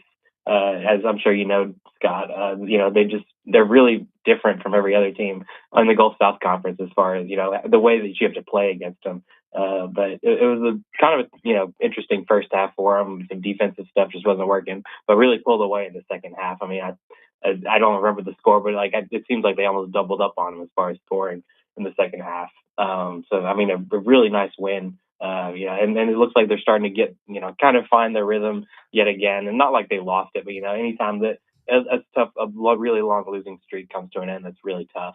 But with the men, I mean, a big way to win, especially when you're down some players, but as I'm sure you've talked about, and as you heard last night, they had some missing players last night, but a heck of a way to pull that one out. I mean, I think that, that's one thing that they talked about all season, Mick has, is just consistency and trying to find some kind of rhythm and something that, they can kind of turn to and, something that, looks like UAH basketball. So, I mean, I think this is a step in the right direction as far as consistency and being able to string wins together. When you pull off a win like that, especially without some of your top players. So 2 really good wins for UAH last night, like you said. Well, then while that game's going on, this whole story with Oakwood Adventist kind of breaks. And your reaction when you first saw all of this kind of unfold? Yeah. Excuse me. We kind of saw it, a couple of days before during the Whitesburg Christian game. It was, you kind of look over the schedules of teams and just say, wait a minute, what's going on here? Because you scroll through, you see 27 games, 29, sometimes 25, and then you see 30. They've already played 30, and it kind of raises a red flag. So, but yeah, like you said, that Whitesburg Christian game was the one that got them. And that's a really good Whitesburg Christian team, and I was really excited about that matchup, anyways, just because it was a battle of 2 teams that had a chance to win a state championship. But I mean, this is an Oakwood team that, I mean, Drew, you've seen them; they're really legit. Tough. They played Huntsville really close. I think it was like an 8-point game. But they've played teams like the first matchup against Whitesburg Christian, played them to less than 10 points. Madison Academy played to less than 10 points, and beat Park Crossing, Columbia, John Carroll, teams like that are in higher classification than them. So this isn't just a team that's, out that didn't really have a chance or, was maybe had a ceiling of like the regional or something. This is a team that had a legitimate chance to win a state championship this year. So really tough for a really solid boys basketball team in Huntsville. No, in what Thomas is saying, this was the number 1 team in 1A basketball. They had a losing record, but you just heard some of the teams they beat and some they played. Thomas, the majority of their schedule, Scott and I talked about that already, was 3, 4, 5, 6, 7A schools. They didn't really play any 1A schools except for the ones in their area, and they did travel throughout the United States and play in some tournaments as well. And that kind of maybe what some of the things that caught them. But this was a team that and they made the Final Four a few years ago. They had a legit shot to win it all. Yeah, last year, I mean, they were in the Final Four. They lost to eventual state champion RC Hatch. Which and that's really I think that's their second trip. I think they had gone a few years before that. Right. Yeah, this is a very consistent, this is a team to watch in 1A. I mean, they're always usually in the top 5 or usually sometimes ranked number 1. I mean, one, like you said, against 1A opponents. I mean, I think that their closest game was against Skyline. It was like a 21-point game, but you look at some of the other scores, like they beat Eider by like 55, Woodville by like 40 something, Valley Head they scored 100 against Valley Head. Yeah, it's like this. It just seemed like, especially with the way that they played, and they made some trips out to, Tennessee, and they made a trip to Missouri. I know they do that. Playing against I think it's like 5A level teams over there. But I mean, this is a really talented team. They had some returners from last year who really could have made an impact in the state championship run. So really tough way to go out, like you said. And I mean, with basketball teams, especially in the North Alabama area, you're going to overschedule, and that's on purpose, just because you don't know what's going to happen with weather. There's always concerns about that, and but I mean, they did cancel some games. I know that there were some games that on their schedule that they didn't play. I think that they were supposed to end the season initially with Madison Academy, but that's my understanding, I think. But they canceled that one. But the Whitesburg Christian game is the one that got them. That's 31. So I think it was on some people's radars, but just like we talked about. I mean, just a really brutal way for a state championship contender to go out. Have you been able to find a reason as to the reason? I mean, if you play that Whitesburg Christian game, I mean, was there ever a thought? Have you been able to get a reason as maybe they were thinking about canceling that game, or had they known, or what was the reason of even trying to get that game played? Yeah, I mean, I talked to the coach before the game, and essentially what he said was that he talked to the HSAA and that they said it was okay. That was kind of, that was it in my mind. I was like, okay, that's kind of strange, but with everything going on with the HSA, I don't figure they have much time to do that, to do too much. So I was like, okay, whatever, I guess. But obviously, playing that, and then you look on their max preps, there's a game missing as well from their trip to Missouri. Their trip to Missouri that was originally on there. So, I mean, I don't really know the thought process here. I really don't. I mean, I know a few years ago, I think that the rule was you could play like 20 games in 3 tournaments or something like that. But they changed it to 30 to kind of alleviate the stress of that kind of stuff, just because sometimes teams may not be aware that, they're going to play a game before a tournament, and then that winds up being a regular season game and counting as one. So, I mean, that rule was kind of changed to alleviate some of the pressure and make it more streamlined of being able to look at a team and see if they broke the rules or not. But I really don't know. I mean, obviously you want to play as many games as you can, and especially against really good opponents. But I mean, it was their senior night, so that might have been a part of it as well. But I mean, this is a rule that's been around for a few years, and it was kind of a red flag before that game for me. But just a really tough way to go out, like I've said a few times. And like you referenced in your story, this is not the first time this has happened. It's happened in 2018 with McAdory Midfield and Sumter Central. They were all eliminated, but like you said, that was the 20-game rule. And then, of course, we know just a few years ago, it was a controversial because the governor met with the team, but because of their religious beliefs and not being able to play at certain times of the day, they had to forfeit a regional game. Yeah, I was actually in Anniston at that time. They were supposed to play Faith Christian, and so I remember when all that came out.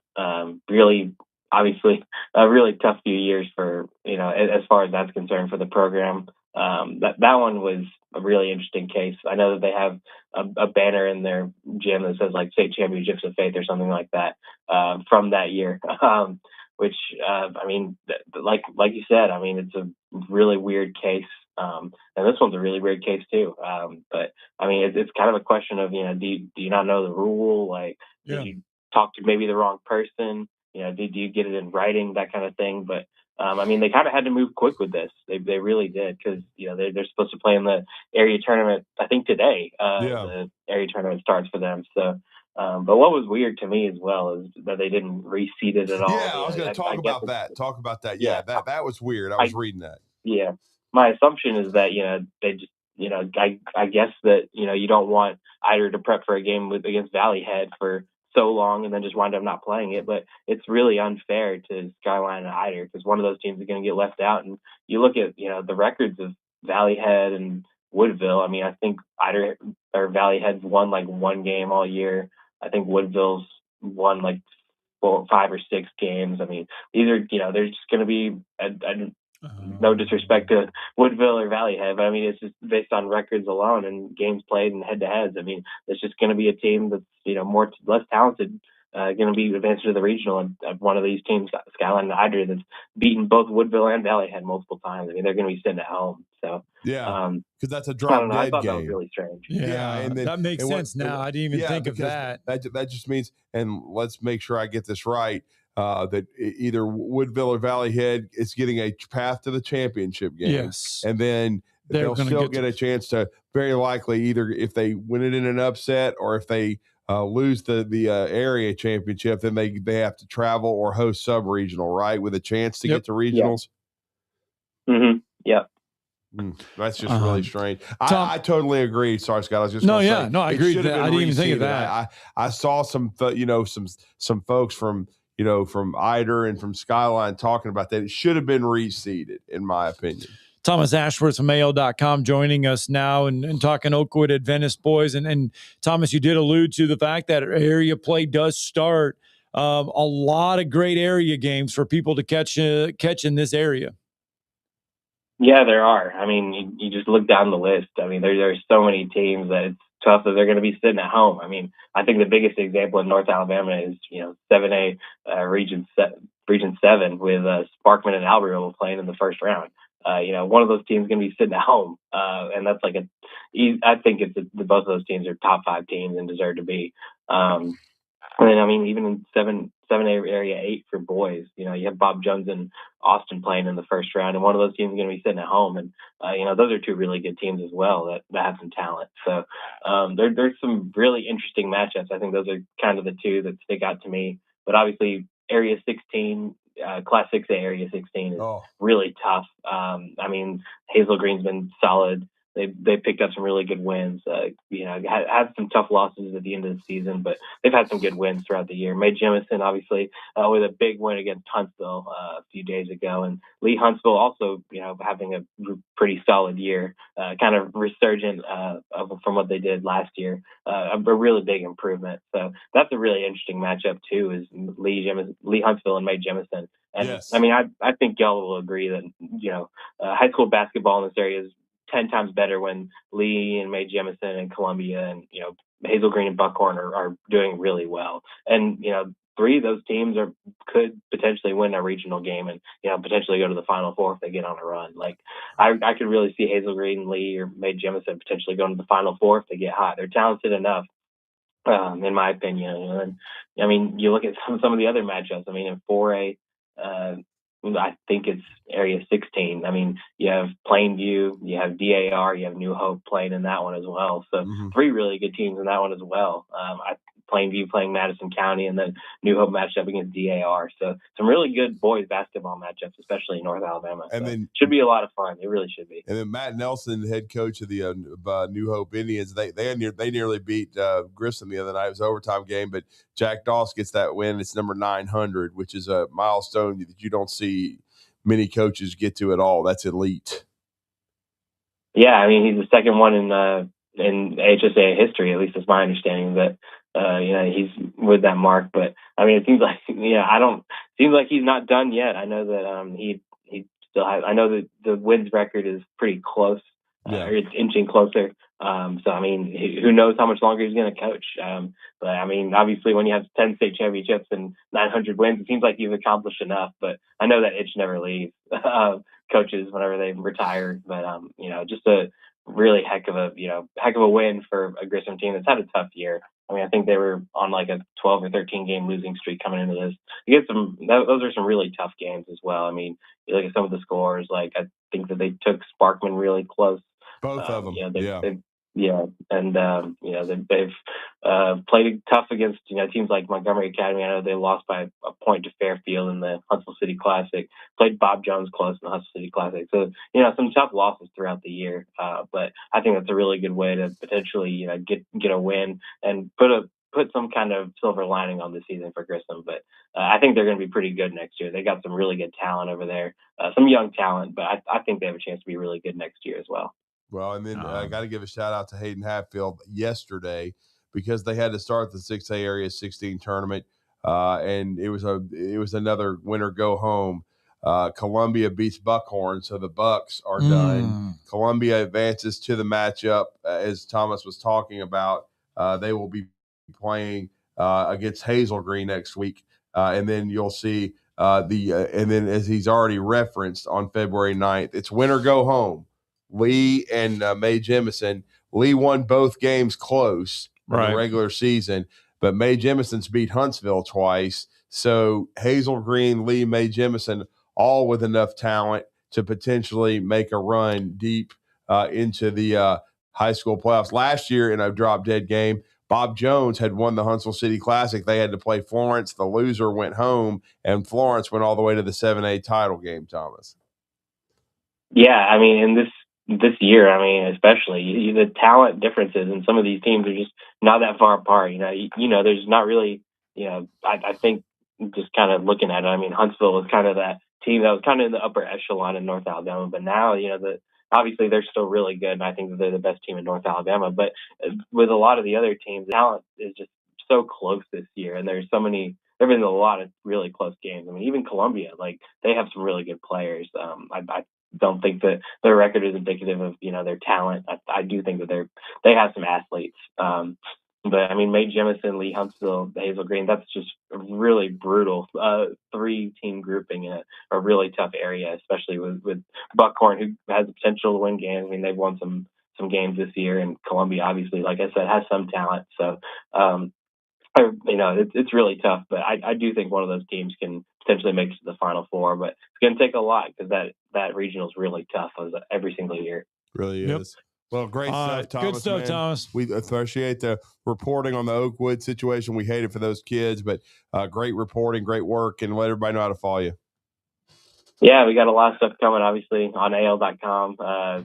Area basketball, regional basketball, it's all coming. But there's no better time to be subscribed to a newspaper, the Decatur Daily, Florence Times Daily, wherever you get your news. It's the best time of the year. It's basketball, or playoff basketball. So nothing beats it. Thanks, Thomas. Appreciate you guys. I do want to give a shout out, though, real fast, Drew. Alabama School of Cyber Technology and Engineering did win their area opener last night, 76-25 over Brindley Mountain. So I believe Christopher Blanding, Coach Blanding, great guy. Yep, is the head coach over there. So congratulations, coach. He actually got him #1 in the state. Yep. So when he was during his run there, he had a really good run at Columbia, and he's doing a great job building that program. Madison County got a win last night, 75-54 over North Jackson. Columbia, as you mentioned, over Buckhorn. West Limestone over St. John Paul, 39-33. Those are just a few boys' scores from area play last night. Let's get a break in, shall we? Wrap up hour number 2 next.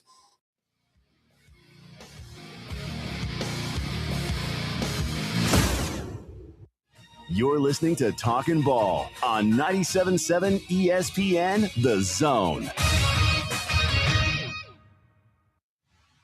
Tom Luganville here for my friends at the service department at Woody Anderson Ford. When you need service on your vehicle, whether it's a Ford or any other make, you want to get into Woody Anderson Ford, where their expert service technicians will get it diagnosed and repaired right away, the right way. And while you are there, check out all the new and pre-owned vehicles at Woody Anderson as well. They are ready to make you the best deal possible. Visit Woody Anderson Ford today.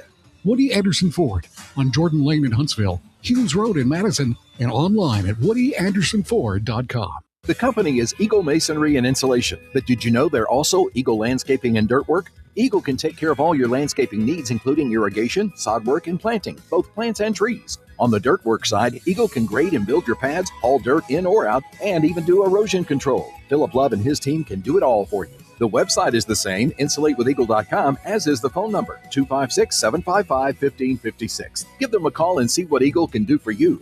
Eagle saves you time. Eagle saves you money. You invest in your customers with your heart, soul, and skill. Well, it's time to invest in yourself with the next generation Cat 255 compact track loaders from Thompson Tractor. After all, those who give their best deserve the best.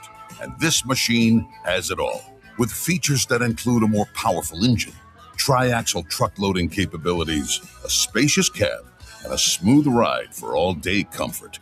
Thompson Tractor knows how much value you place on your customer satisfaction. It's how you build your business. It's also how we build ours. Since 1957, hardworking folks like you have counted on Thompson to provide the absolute best lineup of equipment in the industry, all backed by a customer service and product support team that time and again have proven to be second to none. It's all about maintaining peak performance. Always has been, always will be. Visit ThompsonTractor.com for details. Thompson Tractor, we're here for you.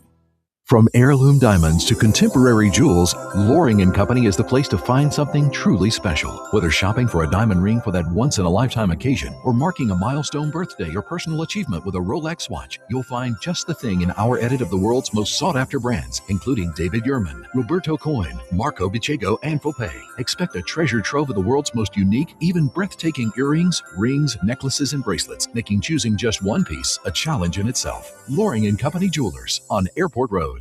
No Wi-Fi? How are we going to stream the game? Mom, I have a research project due. How are we going to make dinner? Don't let power outages send your family into a meltdown.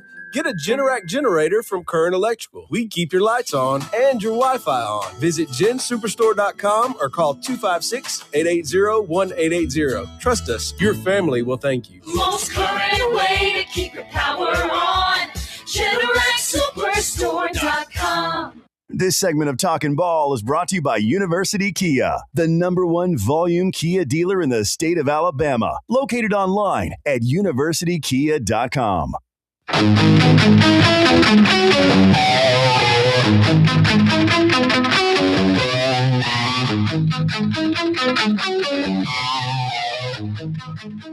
We're just not done with 2 hours of Talking Ball here on a Friday morning. Scott Tyson, Drew DeArmond, welcome back. 8:55.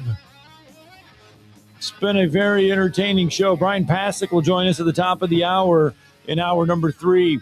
Alabama, Auburn. We heard from Stephen Pearl there a little bit on the rivalry. We'll get Brian's take on the game, Brian's take on the Texas A&M game, and Brian's take on the Charles Bediako situation now that Greg Sankey has spoken through the courts. Notice he didn't speak publicly. He spoke through the courts. Yeah, it was. 8:56. Hour 3 going to begin here very soon. Bryan Passink is on the other end. Make sure you stay with us. Talking Ball on 97.7 ESPN The Zone.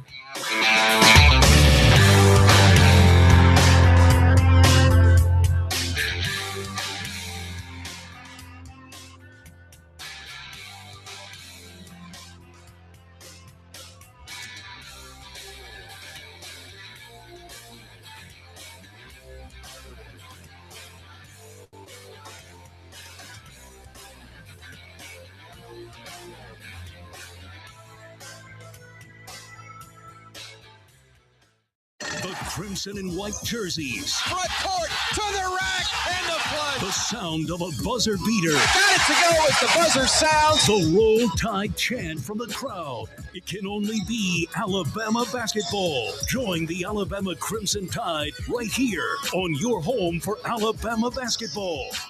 Listen to Alabama basketball all season long on 97.7 ESPN The Zone. AL cert number 21014.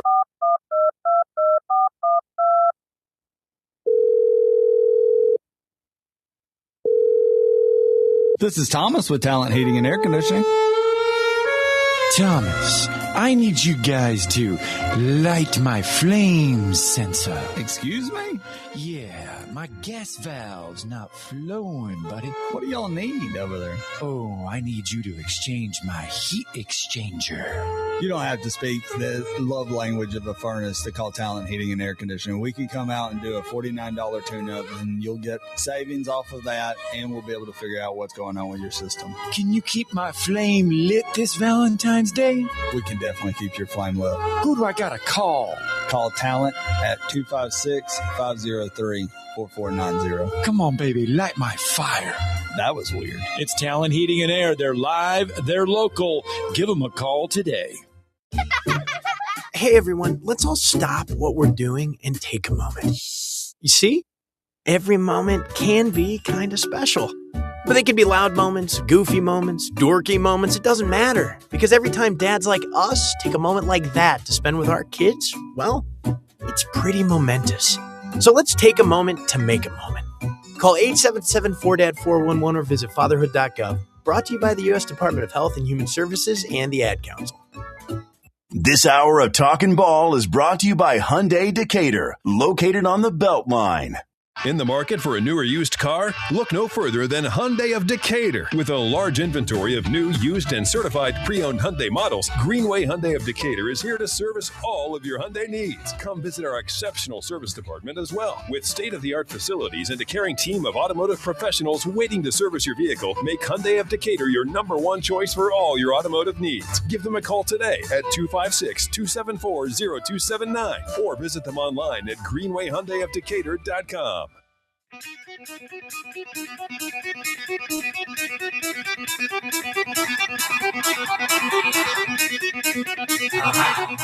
Welcome to Talkin Ball with Scott Tyson and Drew DeArmond. Call into the Neighbors Wealth Management Hotline now, 256-576-4977. That's 256-576-4977. Now, here's Scott and Drew.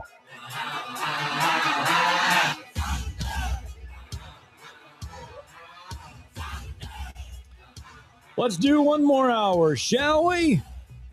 We've only sat in the chair for 2. Why not go for 3? We're going to do that just now. 60 more minutes are up on the clock, and we are ready. Last hour of the week. Last hour, what is it? Last hour, best hour, they say, or whatever. But this whole show, look, we have gotten, this is what we started with at 7 o'clock in the morning. We started with previewing Alabama, or not started. This is what we had potentially on the rundown. Alabama-Auburn basketball, high school basketball, Super Bowl, Pro Football Hall of Fame class. We had some Kirk Herbstreit talking about Nick Saban being the commissioner of the football. We had Bo Jackson reliving his first great memory in the NFL, and boy, is it hilarious. We have all that. Folks, we've gotten through one thing, and that is Greg Sankey's affidavit in the Charles Bediako case. That's just how these things unfold sometimes. But nonetheless, Alabama and Auburn do play tomorrow inside Neville Arena. And there was a very emotional game on Wednesday as well, with a lot of ties to the state of Alabama. It's someone that our next guest knows very well. This gentleman put on the uniform for the Crimson Tide, was a sharpshooter for Wimp Sanderson and David Hobbs at the University of Alabama. He is, I believe, in his Jordan year. I think this is year 23 with the Crimson Tide Sports Network. He's the longtime color analyst for Crimson Tide basketball that you hear, and you'll hear tomorrow on 97.7 The Zone. You heard him Wednesday. And, of course, we always enjoy catching up with Bryan Passink here on the Neighbors Wealth Management Hotline. Am I right about that, Bryan? Is this your Jordan year? It is. I didn't realize that, but yes, year 23, and man, what a ride it's been for 23 years. Yeah, it's been awesome. First, let's review the game on Wednesday. I was there. It was a tremendous college basketball game. I really give Bucky a lot of credit for having his team ready. I knew he would. Alabama showed a lot of resiliency, and you're very familiar with Bucky McMillan. You had 2 daughters graduate from Mountain Brook High School, and and certainly they're both one graduated from the University of Alabama, one's attending Bama now. But so Bucky very well and what he accomplished there and what he's done at Samford and now what he's doing at Texas A&M, pretty remarkable in year one. It really is. And listen, I mean, I've known Bucky. I was trying to remember the first time we met. I got a chance to catch up with him before the game, but I've known him, close to 30 years. I think he may have been at Birmingham Southern, and I just finished at Alabama. And that's right. Just been a huge Bucky McMillan fan. Had a front row seat for his many years at Mountain Brook High School, and I'm really not surprised at all that he's had the success that he's had. I am a little surprised that it's come so quickly in year one because, yes, you can put a roster together quicker now than you've ever been able to in college basketball, but he was a little late to the game when he got the job. And his roster is not one of the top rosters in the SEC, in my opinion, but the pieces fit, and he's done an incredible job. And I thought it was going to be a great game because you've got two guys in Nate Oates and Bucky that, they cut their teeth at the high school level. And both of those guys will tell you that there are so many great high school coaches that you don't know about or hear about because they don't make it to the national stage. But those two have, and I think they give high school basketball coaches a good name, and rightfully so. There's a lot of great ones out there, but I thought it would be a great game, fun game to watch. Two high-flying, high-powered offenses. Defensively, A&M does it differently than most. Definitely differently than Alabama with the pressing, trapping. Not exactly like the old Nolan Richardson 40 Minutes of Hell or Rick Pitino back when he was at Kentucky with their pressing and trapping, but fun to watch and really impressed that Alabama was able to bounce back from a difficult afternoon in Gainesville, Florida, and get a huge win against the team that was all alone in first place coming into that game in A&M. Matchups, Bryan. I mean, in basketball, it's all about the matchups. And you look at that Florida game, and I know Nate Oates talked about the effort. He talked about the turnovers and everything else like that. But you look at Texas A&M. Was it more of the case of, and I get it, Alabama probably didn't play as good as they could have at Florida, but is a lot of it matchups? Yeah. I mean, a lot of it, but I don't think. I mean, listen, it was a combination. When you get your butt kicked like Alabama did on Sunday against Florida, there's a lot of things that did not go well. Now, yeah, it's a tough matchup. I mean, it is. You've got Florida, best front line in college basketball, and I don't think it's close. Their guards are catching up, and not what their backcourt was a year ago, but those guys are learning the culture of Florida. They got a bunch of dudes over there with championship rings. They've hung a banner, and there's something to be said for that. And they play great. And they took care of the ball. I think had only 2 turnovers. Florida did. Alabama had 1 million, 25-0 points off turnovers advantage for the Gators. You're not going to win any games like that. And then Alabama just didn't play well. I mean, it was a combination of a lot of things. And sometimes that happens. That is college basketball. But thankful that Nate Oates is the head man, because in years past, he has definitely gotten his guys back on track after some tough losses and was able to do it once again with a big win Wednesday night. What did you like that you saw against A&M? They did show some resiliency, because I'm going to tell you what, that last 3 or 4 minutes after the final media timeout was some if you're a college basketball fan, you really enjoy it. But if you're an Alabama fan, boy, it was drink. It was like, woof. It was a little bit nerve-wracking. Oh, it was a lot nerve-wracking. But a fun game to watch. And first half was high flying up and down. Second half, the officials decided they were going to tighten things up and call it pretty tight, which I don't think anybody necessarily enjoyed. Right. But the last few minutes was high level shot making, big time players making big plays. So fun to watch, and some things had to go the way of the home team. And you give credit to Latrell Reitzel who made a huge three with shot. about a minute left. The circus shot from Aiden Holloway, he was terrific in the game, but what an incredible shot. That would have been, it's one of those shots that would have been incredible if it happened midway through the first half, but considering the time of the game, the stakes, everything on the line, for him to hit that shot was amazing. And then to come down to former Alabama star Rylan Griffin with a three up at just before the buzzer sounds that would have sent it to overtime. I mean, you couldn't have written that script up, and thankfully the script did not end with former Bama player comes back to Coleman and rips the heart out of his old team, because that would have been a tough one to take. But fortunately, good guys won, and we all walked out of Coleman Coliseum with a big smile on our face. Bryan, you've played this game, and this is a question we had kind of gotten asked to us earlier in the show, and this is just strictly X's and O's related. Charles Bediako comes in mid-season and steps onto the court and plays. How do you think he's kind of fit in? Yes, he knows the style, he knows the game plan, but how hard is it to mesh with guys you've not played with? How has he been able to kind of to blend in with this team? Well, he's blended in really well. Now, listen, Alabama, I think, is the record. It hasn't been what you would want it to be since Charles has come back, but certainly no fault of his. I mean, Alabama has been banged up, to say the least, and that's one of the things I'm most excited about this team is they are getting closer to full strength and full health.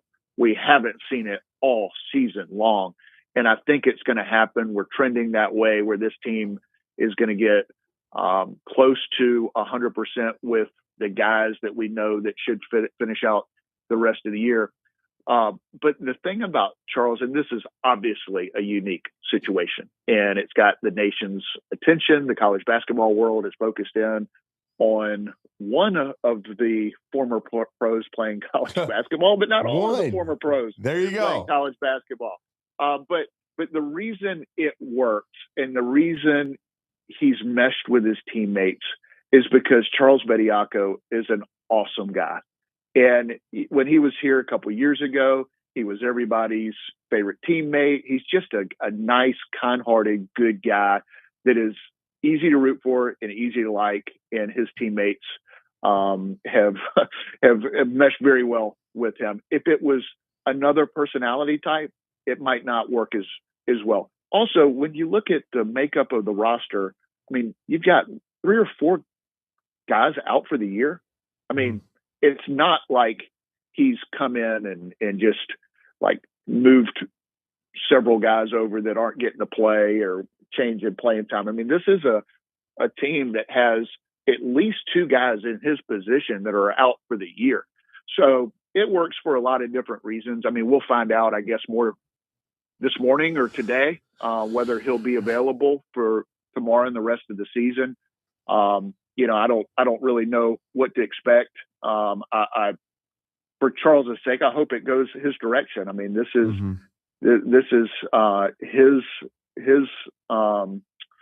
his lawyers and family, and they've made this decision. Alabama has backed him. When you look at the eligibility decisions made by the NCAA, I think he's got a great case.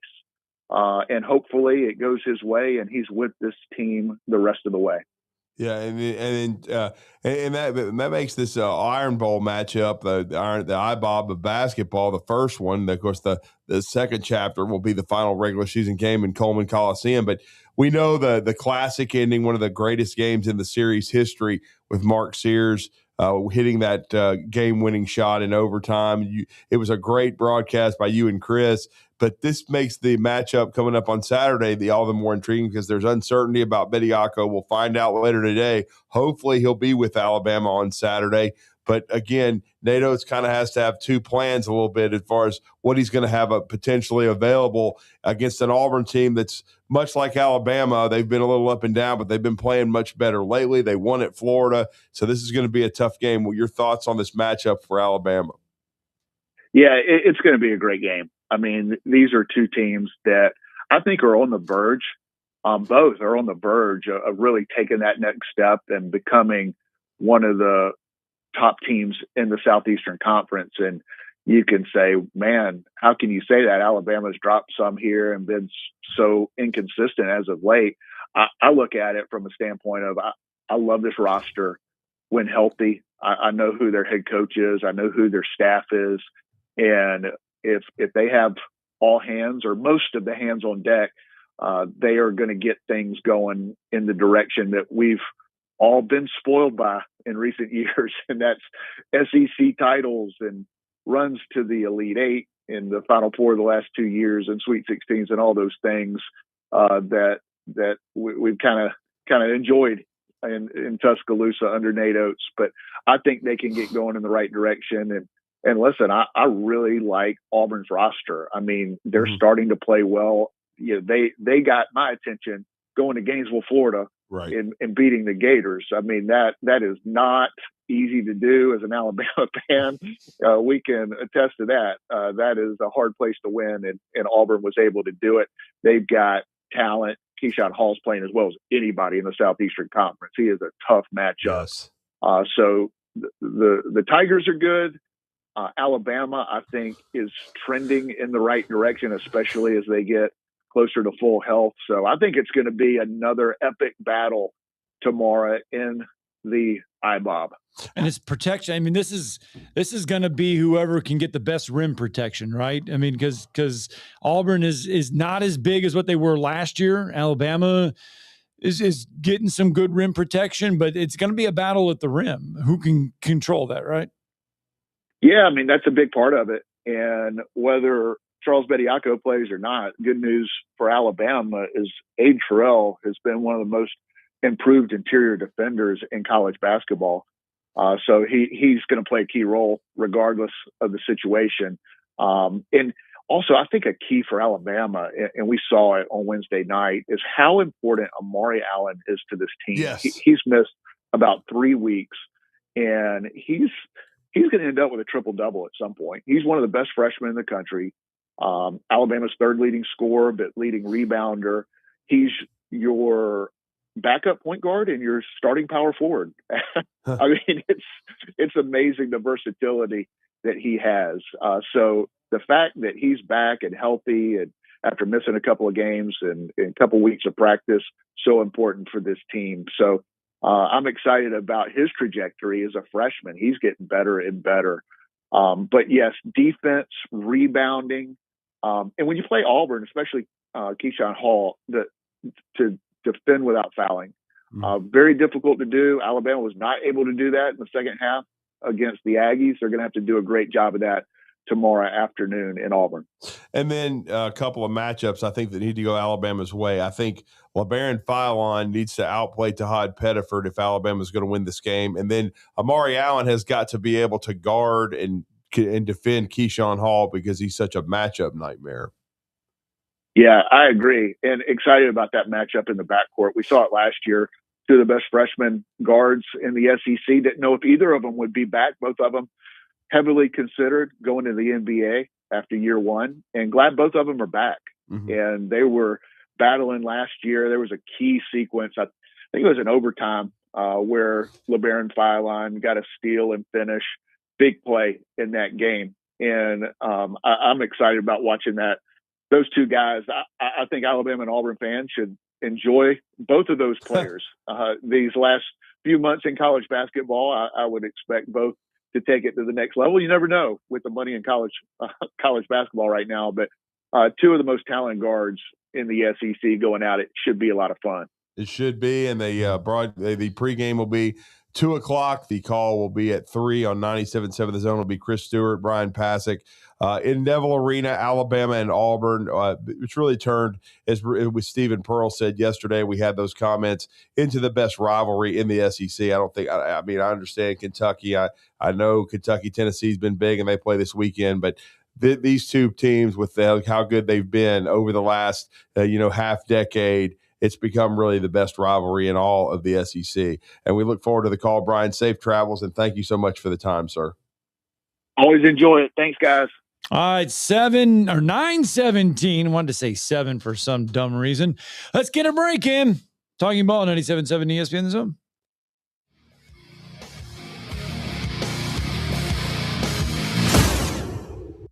You're listening to Talkin Ball on 97.7 ESPN The Zone.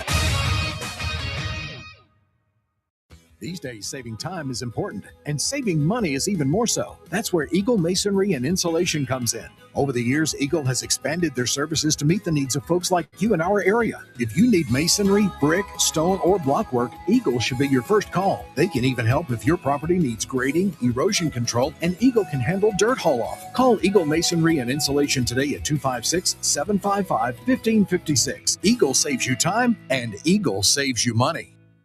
If hunting and outdoor recreation are your passions, it all starts with the right property. That's where I come in. I am Bo Butler with Southland Realty and Auction, a hunting and recreational land specialist and a Jackson County native who sees land through a hunter's eyes. Just as you trust your guide on a big game hunt, you can trust me to find the perfect property for you. Thinking of selling? Let me help you make your land attract buyers. Remember, Bo knows land. Call me at 256-609-0512. Forgiveness. Wow, what a word. What a gift. All of us have done things in our lives that we regret. All of us have done things that are disobedient. All of us have sinned and fallen short of the glory of God. Thank God for his forgiveness. Thank God that he separates our sins as far as the east is from the west and remembers them no more. Hey, I'm John Dees, pastor at Cross Point Church, smack dab across the street from the YMCA in Madison. Check us out at cpcfamily.org. Tom Luganville here for my friends at the service department at Woody Anderson Ford. When you need service on your vehicle, whether it's a Ford or any other make, you want to get into Woody Anderson Ford where their expert service technicians will get it diagnosed and repaired right away, the right way. And while you are there, check out all the new and pre-owned vehicles at Woody Anderson as well. They are ready to make you the best deal possible. Visit Woody Anderson Ford today. Woody Anderson Ford on Jordan Lane in Huntsville, Hughes Road in Madison, and online at woodyandersonford.com. 1 in 3 adults in America have prediabetes, but most don't know it. To let people know it can be reversed before it becomes type 2 diabetes, professional basketball player Julius Randle is doing everything in reverse. I'm only dunking with reverse windmills. I drove the whole way to practice in reverse. I don't recommend it. This move's called the reverse shuffle. I do recommend it. And it took me months to learn how to speak in reverse, like this. Here's 10 almost for diabetes type 2 with living Ben has mom my. In other words, my mom has been living with type 2 diabetes for almost 10 years. So together, we want to say to the 84 million Americans at risk, exercise and healthy eating can help reverse prediabetes. Start by taking a simple 1-minute risk test at doihaveprediabetes.org. Brought to you by the Ad Council and its Prediabetes Awareness Partners. Bet he can't say that in reverse. Want to save some money? I can take money and I can make it into more money. Just check out our zone deals online at 977ESPN.com. We are 97.7 ESPN The Zone.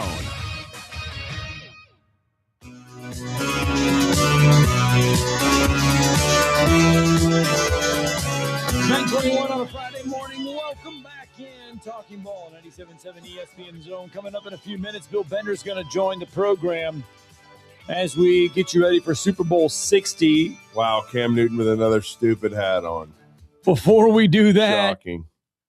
That one's actually looks better than half of the ones he wears. That one actually is, I mean, it's on a scale of 1 to 10 on the shocking level. It's probably He looks like just a reject 6. from the Sherlock Holmes movie. The Pro Football Hall of Fame did unveil their strong 2026 class last night.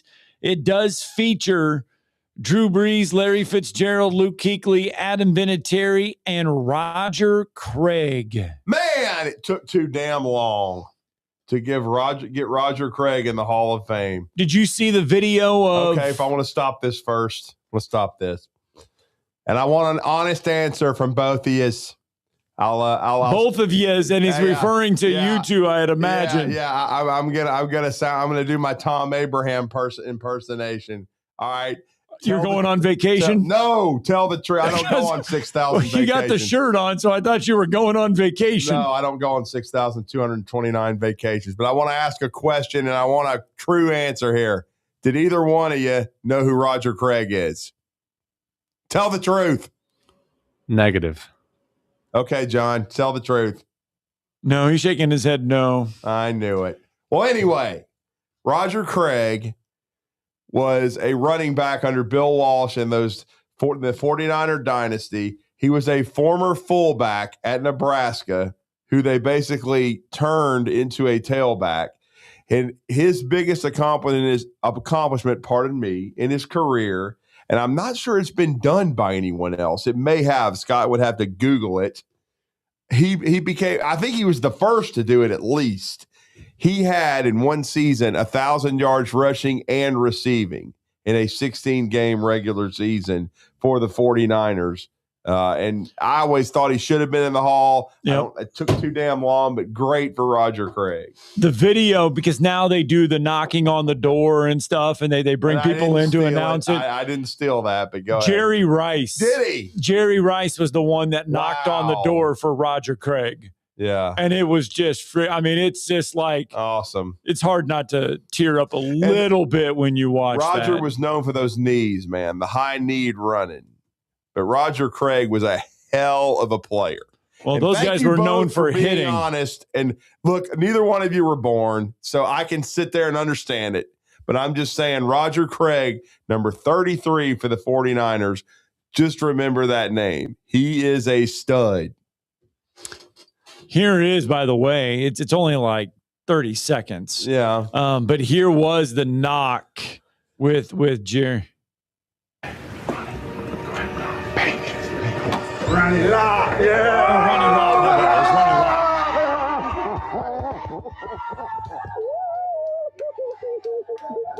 Welcome to the 2026 Hall of Fame, bro. These guys help me out all the time, so being in the Hall of Fame with them, I'm so amazed.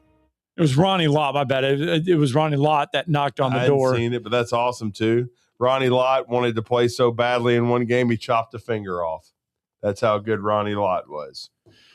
All right, well, the Super Bowl may create some new heroes Sunday. Let's get a break in. Bill Bender, big fan of Bad Bunny, going to join us coming up next. Communist Rabbit. That's what they need to freaking rename him. You're listening to Talkin Ball on 97.7 ESPN The Zone. Your Fox 54 weather. I'm Chief Meteorologist Dorton Dressman. We are going to get to enjoy a little bit of sunshine today, but it is going to be chilly. Keep the heavy coat handy. Temperatures only climbing into the upper 30s and lower 40s, dropping into the upper 20s, lower 30s as we head into the overnight. A mostly sunny sky for your Friday. Going to be a fantastic afternoon. Temperatures climbing into the mid and upper 50s. Your Fox 54 weather, only on 97.7 ESPN The Zone. The Orthopedic Center. It's in the name. TOC, the premier choice for all your orthopedic needs. With over 40 physicians and 20 centers of excellence, TOC is the name to trust for complete, expert orthopedic care. And that word center, we mean it. With more than a dozen locations across North Alabama and the Tennessee Valley, TOC is in your community whenever you need us. As the state's largest orthopedic practice, TOC is built on trust. Trust we've earned with every patient we serve. You can see that trust on the field, too. As the official sports medicine provider for the Huntsville Havoc, Huntsville City Football Club, Oakwood and Alabama A&M universities, thousands of athletes and coaches count on TOC to keep them in the game. From student athletes to unexpected injuries, our urgent ortho clinics offer prompt, expert care, no appointment necessary. So remember, when it comes to your health and mobility, trust the name that says it all. TOC, helping you live a better life. Specializing in simple and affordable rentals, McCurry Van and Car Rental can make sure you have just the right vehicle for your next family vacation, weekend getaway, or if you just need transportation while your vehicle is being repaired. McCurry carries Ford Transit vans and Mercedes Sprinter vans, trucks and work vans, and more. And they offer discounted rental rates for long-term rentals. Now with 4 locations: Athens, Muscle Shoals, Coleman, and Huntsville. Log on McCurryRentals.com to make your reservation now. That's McCurryRentals.com. Since 1983, Berkshire Hathaway Rise Real Estate's Ann Adams has been your local go-to real estate expert in the area. As a buyer, you can trust Ann's in-depth knowledge of the local housing market to narrow available properties down to those you'll be interested in, saving you time when shopping for a new home. When you're ready to sell, Ann's expert negotiation skills will ensure you get a fair price and hassle-free experience. Call Ann Adams today at 256-337-2625 or email annadamsrise@gmail.com. Hi, this is Wes Neighbors. I'm here with Sam Fleming with Fleming Roofing and Restoration. Sam, tell the folks about Fleming Roofing and Restoration. Hey, Wes. Our company, Fleming Roofing and Restoration, specializes in commercial and residential roofing and repairs. I'm a fifth-generation Huntsvillian, and our family's been doing construction business in Huntsville area since 1965. Sam, what kind of roofs does Fleming Roofing and Restoration do? Our guys are skilled enough. We can come out and address any kind of leaks or issues you might have on your commercial, on your metal roofing, on your shingles. We can do anything, and we can offer you a solution to repair it, or we can replace it. Well, you guys also do insurance restoration. Our staff has 10-plus years of experience as insurance adjusters, and we really do know the inside and out of the claims process at Fleming Roofing and Restoration. Check out Fleming Roofing and Restoration online at FlemingHSV.com, or you can call or text them at 256-651-9440. Hey, Wes, we show up. The Drive with Wes Neighbors and Steve Moulton. Weekdays from 5 to 7 p.m. Only on 97.7 ESPN The Zone. We are family.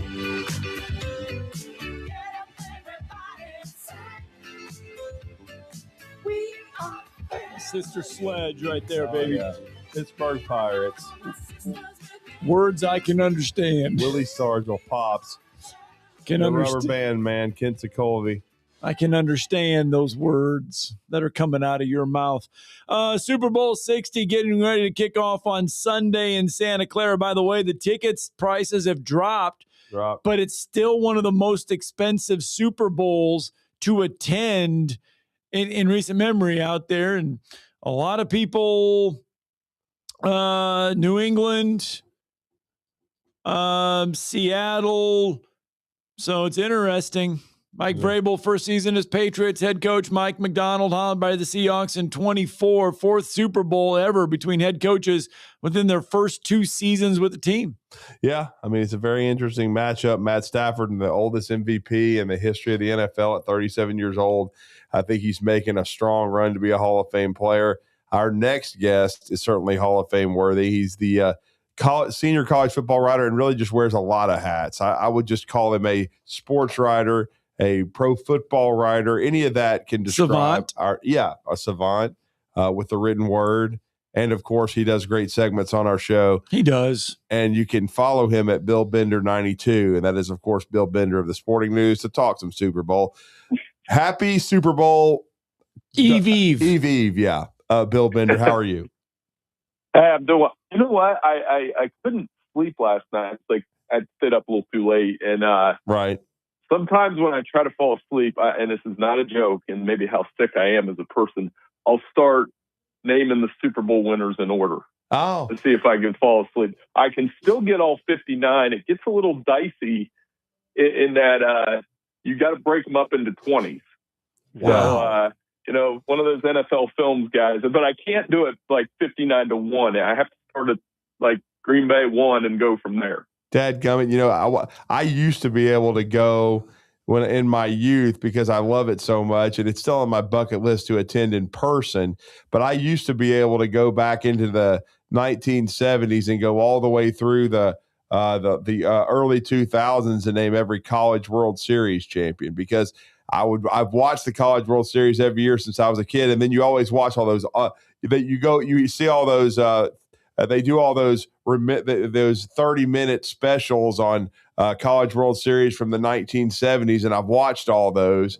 And so I used to be able to name all those just by rapid fire. But I understand you. I understand completely. And the Super Bowl means a lot to a lot of people. I mean, I follow the NFL. I don't, follow it as closely as college football, but you always watch the Super Bowl. And this is an intriguing matchup. It's, two teams that were not on the radar before the season at all, Bill. No, and you said it. It's such a, I would say even time we were kids, it's become just a cultural, more than just a cultural piece in our society. It's like, I'm having this discussion right now with some friends. I was like, I don't get wound up about the Super Bowl halftime show. Mm-hmm. People, you can watch it, you cannot watch it. Yeah, typically, right. I'm working. I'm like trying to figure out what happened at halftime, and I just understand that this has changed, and why are we arguing about it? It's a halftime show. Mm-hmm. If you don't want to watch it, don't watch it. If you want to watch it, great, and move on from there. I don't hope that's not I don't think that's a controversial stance at all. But with you guys, when you talk about the game itself, it gets back to defense. Right. Seattle's got a really good defense. New England's winning with that Mike Vrabel formula that Belichick kind of made popular there. Both quarterbacks played really well. I am excited for the X's and O's of it. I'm not a big Seattle guy from the old Green Bay Seattle days there about a decade ago, but I anticipate this to be a good game. Yeah. Well, and it's the quarterback battle that everybody had circled, right? Drake May and Sam Darnold. I talked to Drake. I really like Drake May. I did a profile on him when he was in North Carolina. I'll probably share that on Sunday. I remember writing it, talking to his dad, his brother, and, just that he was this high school athlete that played basketball too. I'm real big on that, like the multi-sport athlete, and a good, humble, just awesome kid. And what I've been reading about Sam Darnold this week, same deal. I saw a tweet about his dad, waking up at 3 a.m. to go to work. And then he would take Sam to wherever, then take his sister to club volleyball. And I'm like, I know what that life's like. So it's good to see those two doing their thing. And Sam went through some ups and downs, obviously, early in his career, but I'm always on, we criticize Sam early in his career, but I'm like, he's on bad teams. The Jets were bad. The Panthers were bad. You give him Jackson Smith and Jigba and watch him work, it's not too bad, is it? No, it's not. And Jackson Smith and Jigba, the NFL Offensive Player of the Year. And then we talked about it too. Matt Stafford, Darnold was up there, but Stafford gets MVP, 37 years old, Bill, the oldest ever, making a strong run to be a Hall of Famer late in his career. He's a good player. And, when Stafford was with the Lions and we would do the Rodgers debate with him, I'd be like, come on, man. Like, it's Aaron Rodgers. Let's go. But I think Matthew Stafford, I've gained a really good appreciation for him, not just because you go back and look at Detroit. He dragged some bad teams to the playoffs, and he continues to get better with age almost with the Rams and Sean McVay. But a lot of respect for Matthew Stafford. He's deserving of that award.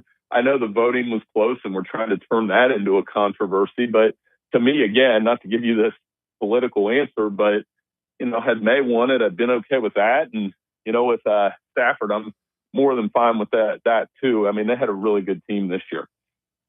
And then it's been like you said, it'll be probably a battle of the two defenses, but May has kind of had a breakthrough because I thought he was a really talented kid, but he at UNC didn't have a lot of team success. They weren't very good defensively. You didn't know really what to think, after his rookie year. It was a little bit rough, but, with Vrabel coming in there, I think we now all understand what a colossal blunder that was for the Titans to let him go.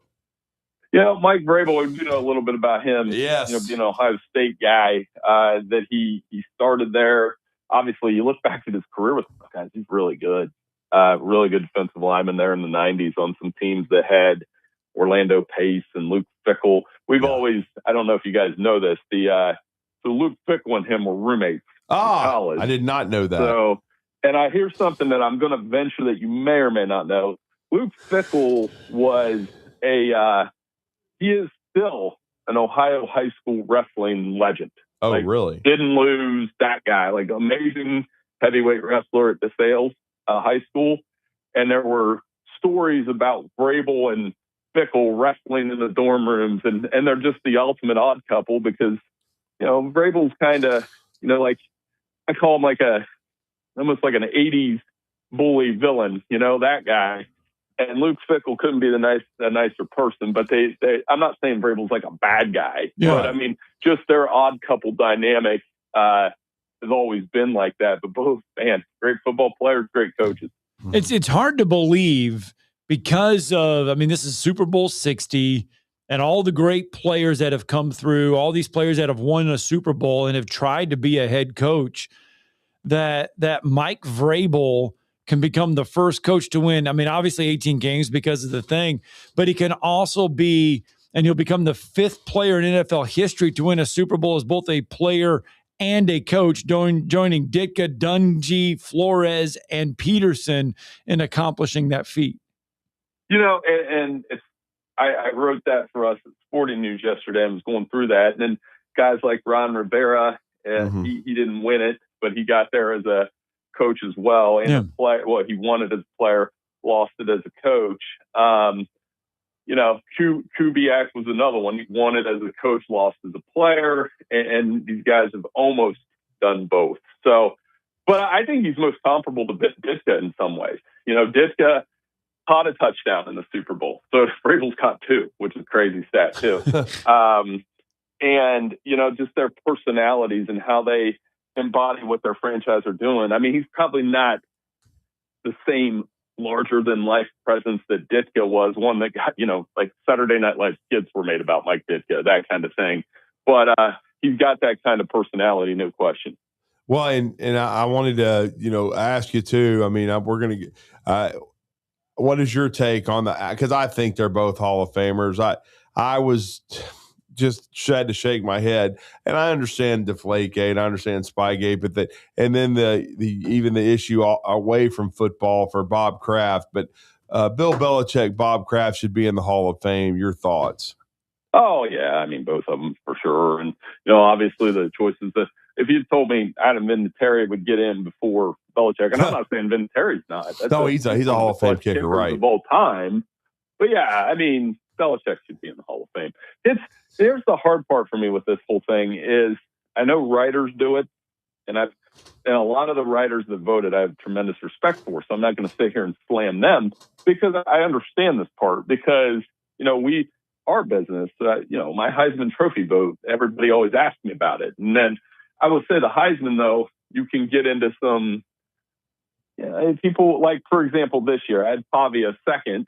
And then Pavia and he was our Sporting News Player of the Year, and we got ripped on a little bit about that. And you got to stick to your guns, though, when you make a decision like that. In retrospect, we could have said, maybe we should have taken Fernando. Both were good choices. But at the time, we made the pick that we did. This is a little bit more cut and dry to me, though, that like Bill Belichick, in my opinion, is probably, you could make a strong case he's the greatest football coach regardless of level all time. And the fact that you can make that case tells you he should be in the Hall of Fame right away. Well, and Scott read me the Hall of Famers that got in. I honestly I've been busy with high school basketball this week, so I didn't see who all got in. But when he told me this last gentleman got in, I quizzed my 2 young producers who didn't know, but they weren't born. But that was so cool to see Roger Craig get in, Bill. Oh, I love Roger Craig.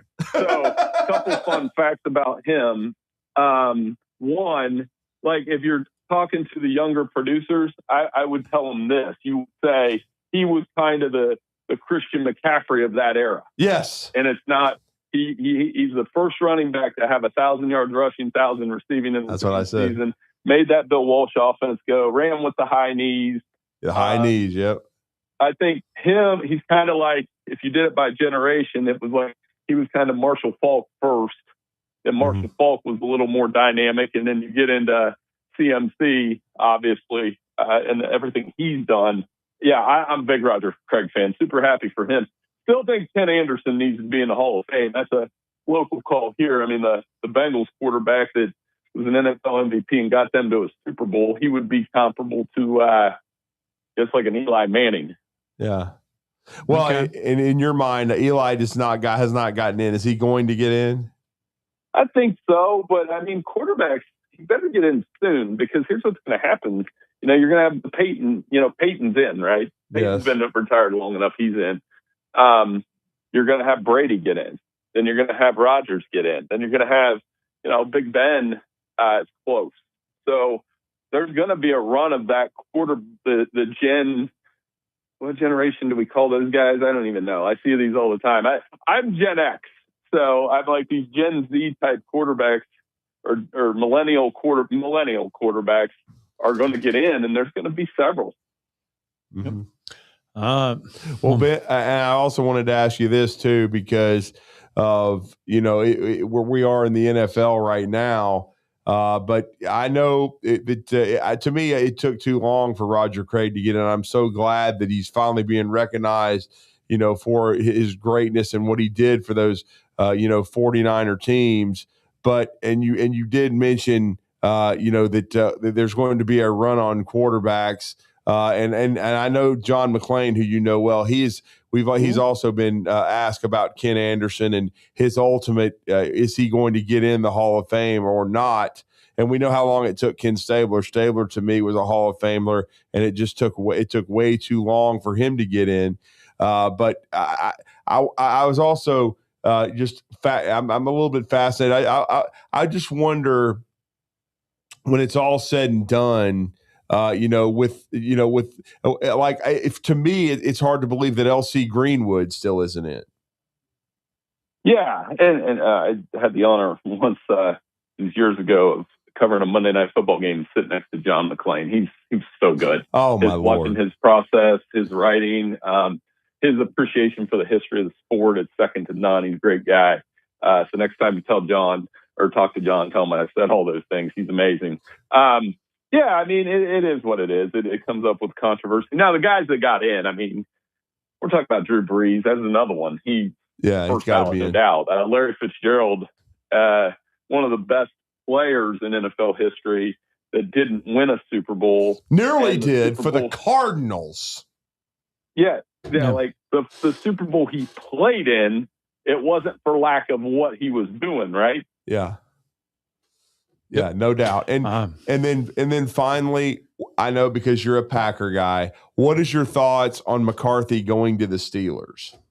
I mean, it's fine. I always liked Mike McCarthy. I know I was actually at the game that kind of marked the beginning of the end of McCarthy and Rodgers in Green Bay. They went down to Cincinnati and let the Bengals rally and beat them, and then the relationship kind of deteriorated from there. But, McCarthy's a Pittsburgh guy.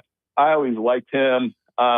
When it's kind of like being an Alabama football fan, I would imagine that you criticize Packers coaches at a level that when they're gone, you're kind of like, he was good, but when he's there, you were always criticizing some decisions he made. It's kind of like what they're going through with Matt LaFleur right now, who, will be back next year. But, like I said, I'm looking forward to a fun weekend.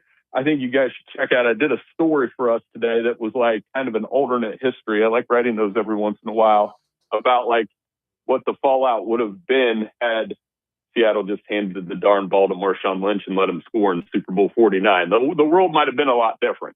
May have. Well, enjoy watching this one. Enjoy watching the Super Bowl. Now, have you made an official pick, or can we get you to make one here? Yeah.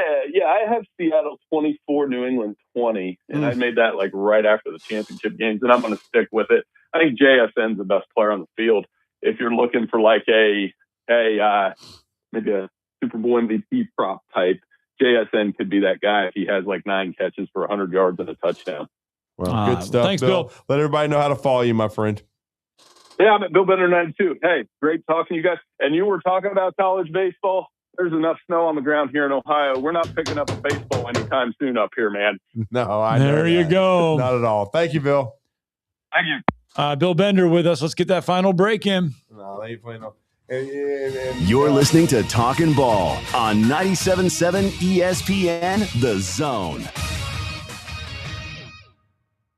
Basketball fans, get ready as the Conference USA Basketball Tournament is set to return to the Rocket City and Probst Arena March 10th through 14th, featuring 20 men's and women's basketball teams playing 18 games with Conference USA titles and NCAA automatic bids on the line. It's 5 days of exciting hoops action at BBC Probst Arena. Jump into the action by getting your tickets now by visiting Ticketmaster.com. And we'll see you inside the BBC March 10th through the 14th. Come find out who will be putting on their dancing shoes. What's better than 2 end-zone sports bars? 3 end-zone sports bars. And we have you covered with our original location on University across from Red Lobster, in Jones Valley on Cecil Ashburn near Carl T. Jones, and our newest location in the Midtown District, on McMurtry Drive opposite the Target Plaza. All locations feature the NFL Sunday Ticket, Tuesday half-price burgers, and Wednesday $1 jumbo wings all day long. You're never far from the end zone. End Zone Sports Bar. AL cert number 21014.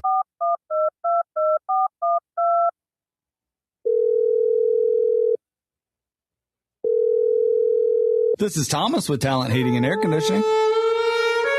Thomas, I need you guys to light my flame sensor. Excuse me? Yeah, my gas valve's not flowing, buddy. What do y'all need over there? Oh, I need you to exchange my heat exchanger. You don't have to speak the love language of a furnace to call Talent Heating and Air Conditioning. We can come out and do a $49 tune-up, and you'll get savings off of that, and we'll be able to figure out what's going on with your system. Can you keep my flame lit this Valentine's Day? We can definitely keep your flame lit. Who do I got to call? Call Talent at 256-503-4490. Come on, baby, light my fire. That was weird. It's Talent Heating and Air. They're live, they're local. Give them a call today. 365, 24/7. You'll find road and utility crews, tow truck, law enforcement, and first responders working along Alabama's roadway. We're making improvements and helping our communities stay connected. We're working hard to make sure you're safe on the road. Now we need your help to make sure we're safe too. Alabama's move over law requires you to move over a lane when you see flashing lights on the roadside. And if you can't safely move over, please slow down. Visit DriveSafeAlabama.org, brought to you by the Alabama Department of Transportation, Alabama Broadcasters Association, and this station. My caretaker was very rough with me. I thought they did it because I wasn't moving fast enough. Elder abuse is a crime, and together we can stop it. If you or someone you know has been abused, neglected, or exploited, call the Adult Abuse Hotline at 1-800-458-7214. That's 1-800-458-7214. Sponsored by the Alabama Department of Human Resources, the Department of Justice, ADECA grant number 18VA-VS050, the ABA, and this station. This segment of Talkin Ball is brought to you by University Kia, the #1 volume Kia dealer in the state of Alabama. Located online at universitykia.com.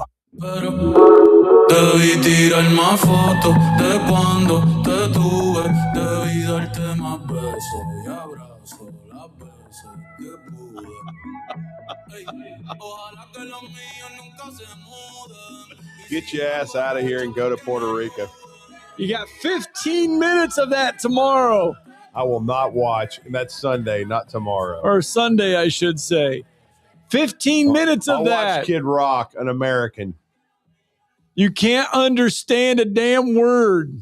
You know.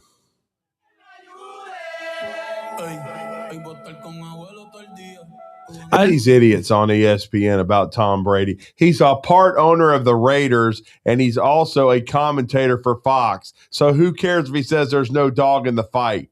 He's not a Patriot anymore, you morons. Yeah, Tom Brady said, and I quote, "I don't have a dog in this fight. May the best team win," when asked about predicting the Super Bowl. And because his former team, New England. John Madden, the late, great John Madden. I'm rooting for the Raiders. He's not going to say that. He's a friggin' color commentator. Why do you think Herb Street doesn't pick some games and he abstains? So you one morons. of the funniest things, and this is great. One of the best things about going to the Super Bowl and you start covering the Super Bowl is that all these former Super Bowl greats, NFL greats, and everybody start walking around and you can interview them, and you get to interview them. Bo Jackson was on the Dan Patrick Show out there in California. And Bo Jackson recalls his first ever being tackled in the NFL. And welcome to the NFL moment when he got the hell knocked out of him. Oh, this is great. NFL moment. My welcome to the NFL moment was, I don't know if it was my freshman year or I don't know if it was my first year or second year, but I got hit from behind, got hit right here and then short-circuited everything. The ball came loose. I fell on the ball, and I can't remember who we were playing. I don't know if it was Cincinnati or somebody, but the ball came in. I'm like, get on the ball. Don't let the ball go. I fell on the ball, which made me cradle the ball. Don't let him get the ball. So I had to tell myself, get up, get to the sideline, and clear your head. Get up. So I got up, unfastened the chin strap, get to the sideline, just sit down. I make my way through the crowd, and as I sat on the bench, as soon as my butt touches the bench, somebody grabs my arm and said, "You on the other side, ML," and pushed me out on the field. Wow. Yes. So you went to the wrong sideline. I went to the wrong sideline. And I got to the sideline, and they got Steve Berline, Steve Smith, who, God rest his soul, because he's no longer with us. He was my blocking fullback from Penn State. It was their job to ask me questions because we didn't have this concussion protocol back then. The concussion protocol back then was, if you could tell us what you do on this play, then you're good. And I didn't know that. And this happened the end of the first quarter. I didn't play the whole second quarter because they were asking me questions. I didn't know that I was married. I didn't know that I had 3 kids. I didn't know what day it was. And Steve Berline asked me, this is what got me back on track. He said, when's payday? I said, Monday. And so that brought me back. Okay. And I'm watching the police. This in Raider Stadium, and this is in the Coliseum. So I'm watching these police officers, and they're all running. I'm like, where the hell's all these cops going? And in Raider Stadium, if you come there as a visitor for the other team, and if you say something, you know what happens. Yeah. So the cops are running, trying to break up fights. And all of a sudden, I hear a gunshot. Pow! And everybody duck. And I see my teammates running. And Steve Smith gets up, and I'm like, Smitty, where is everybody going? He said, it's halftime, fool. Follow me.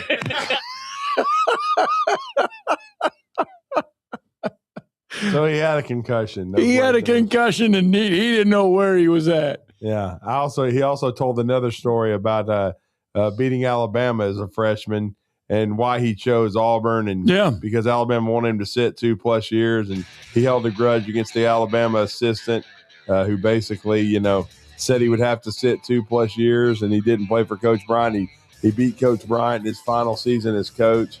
And he was talking about whipping Alabama's ass. And then I thought to myself, Bo, what happened in 84 and 85, your last 2 years, and the year you won the Heisman? Who got a whooped ass then? He's still the greatest athlete I've ever seen, though. He's the only guy to ever – he's the only athlete to ever make a Pro Bowl and an All-Star game. And an All-Star game. And then he led off said All-Star game with a home run that went 450 feet. Yeah. With Ronald Reagan, a great American, in the booth with Vin Scully. Si hablo española. Yeah. We're back at it Monday. Who cares about Bad Rabbit? He's a commie. This is Brent Musburger's VSiN Action.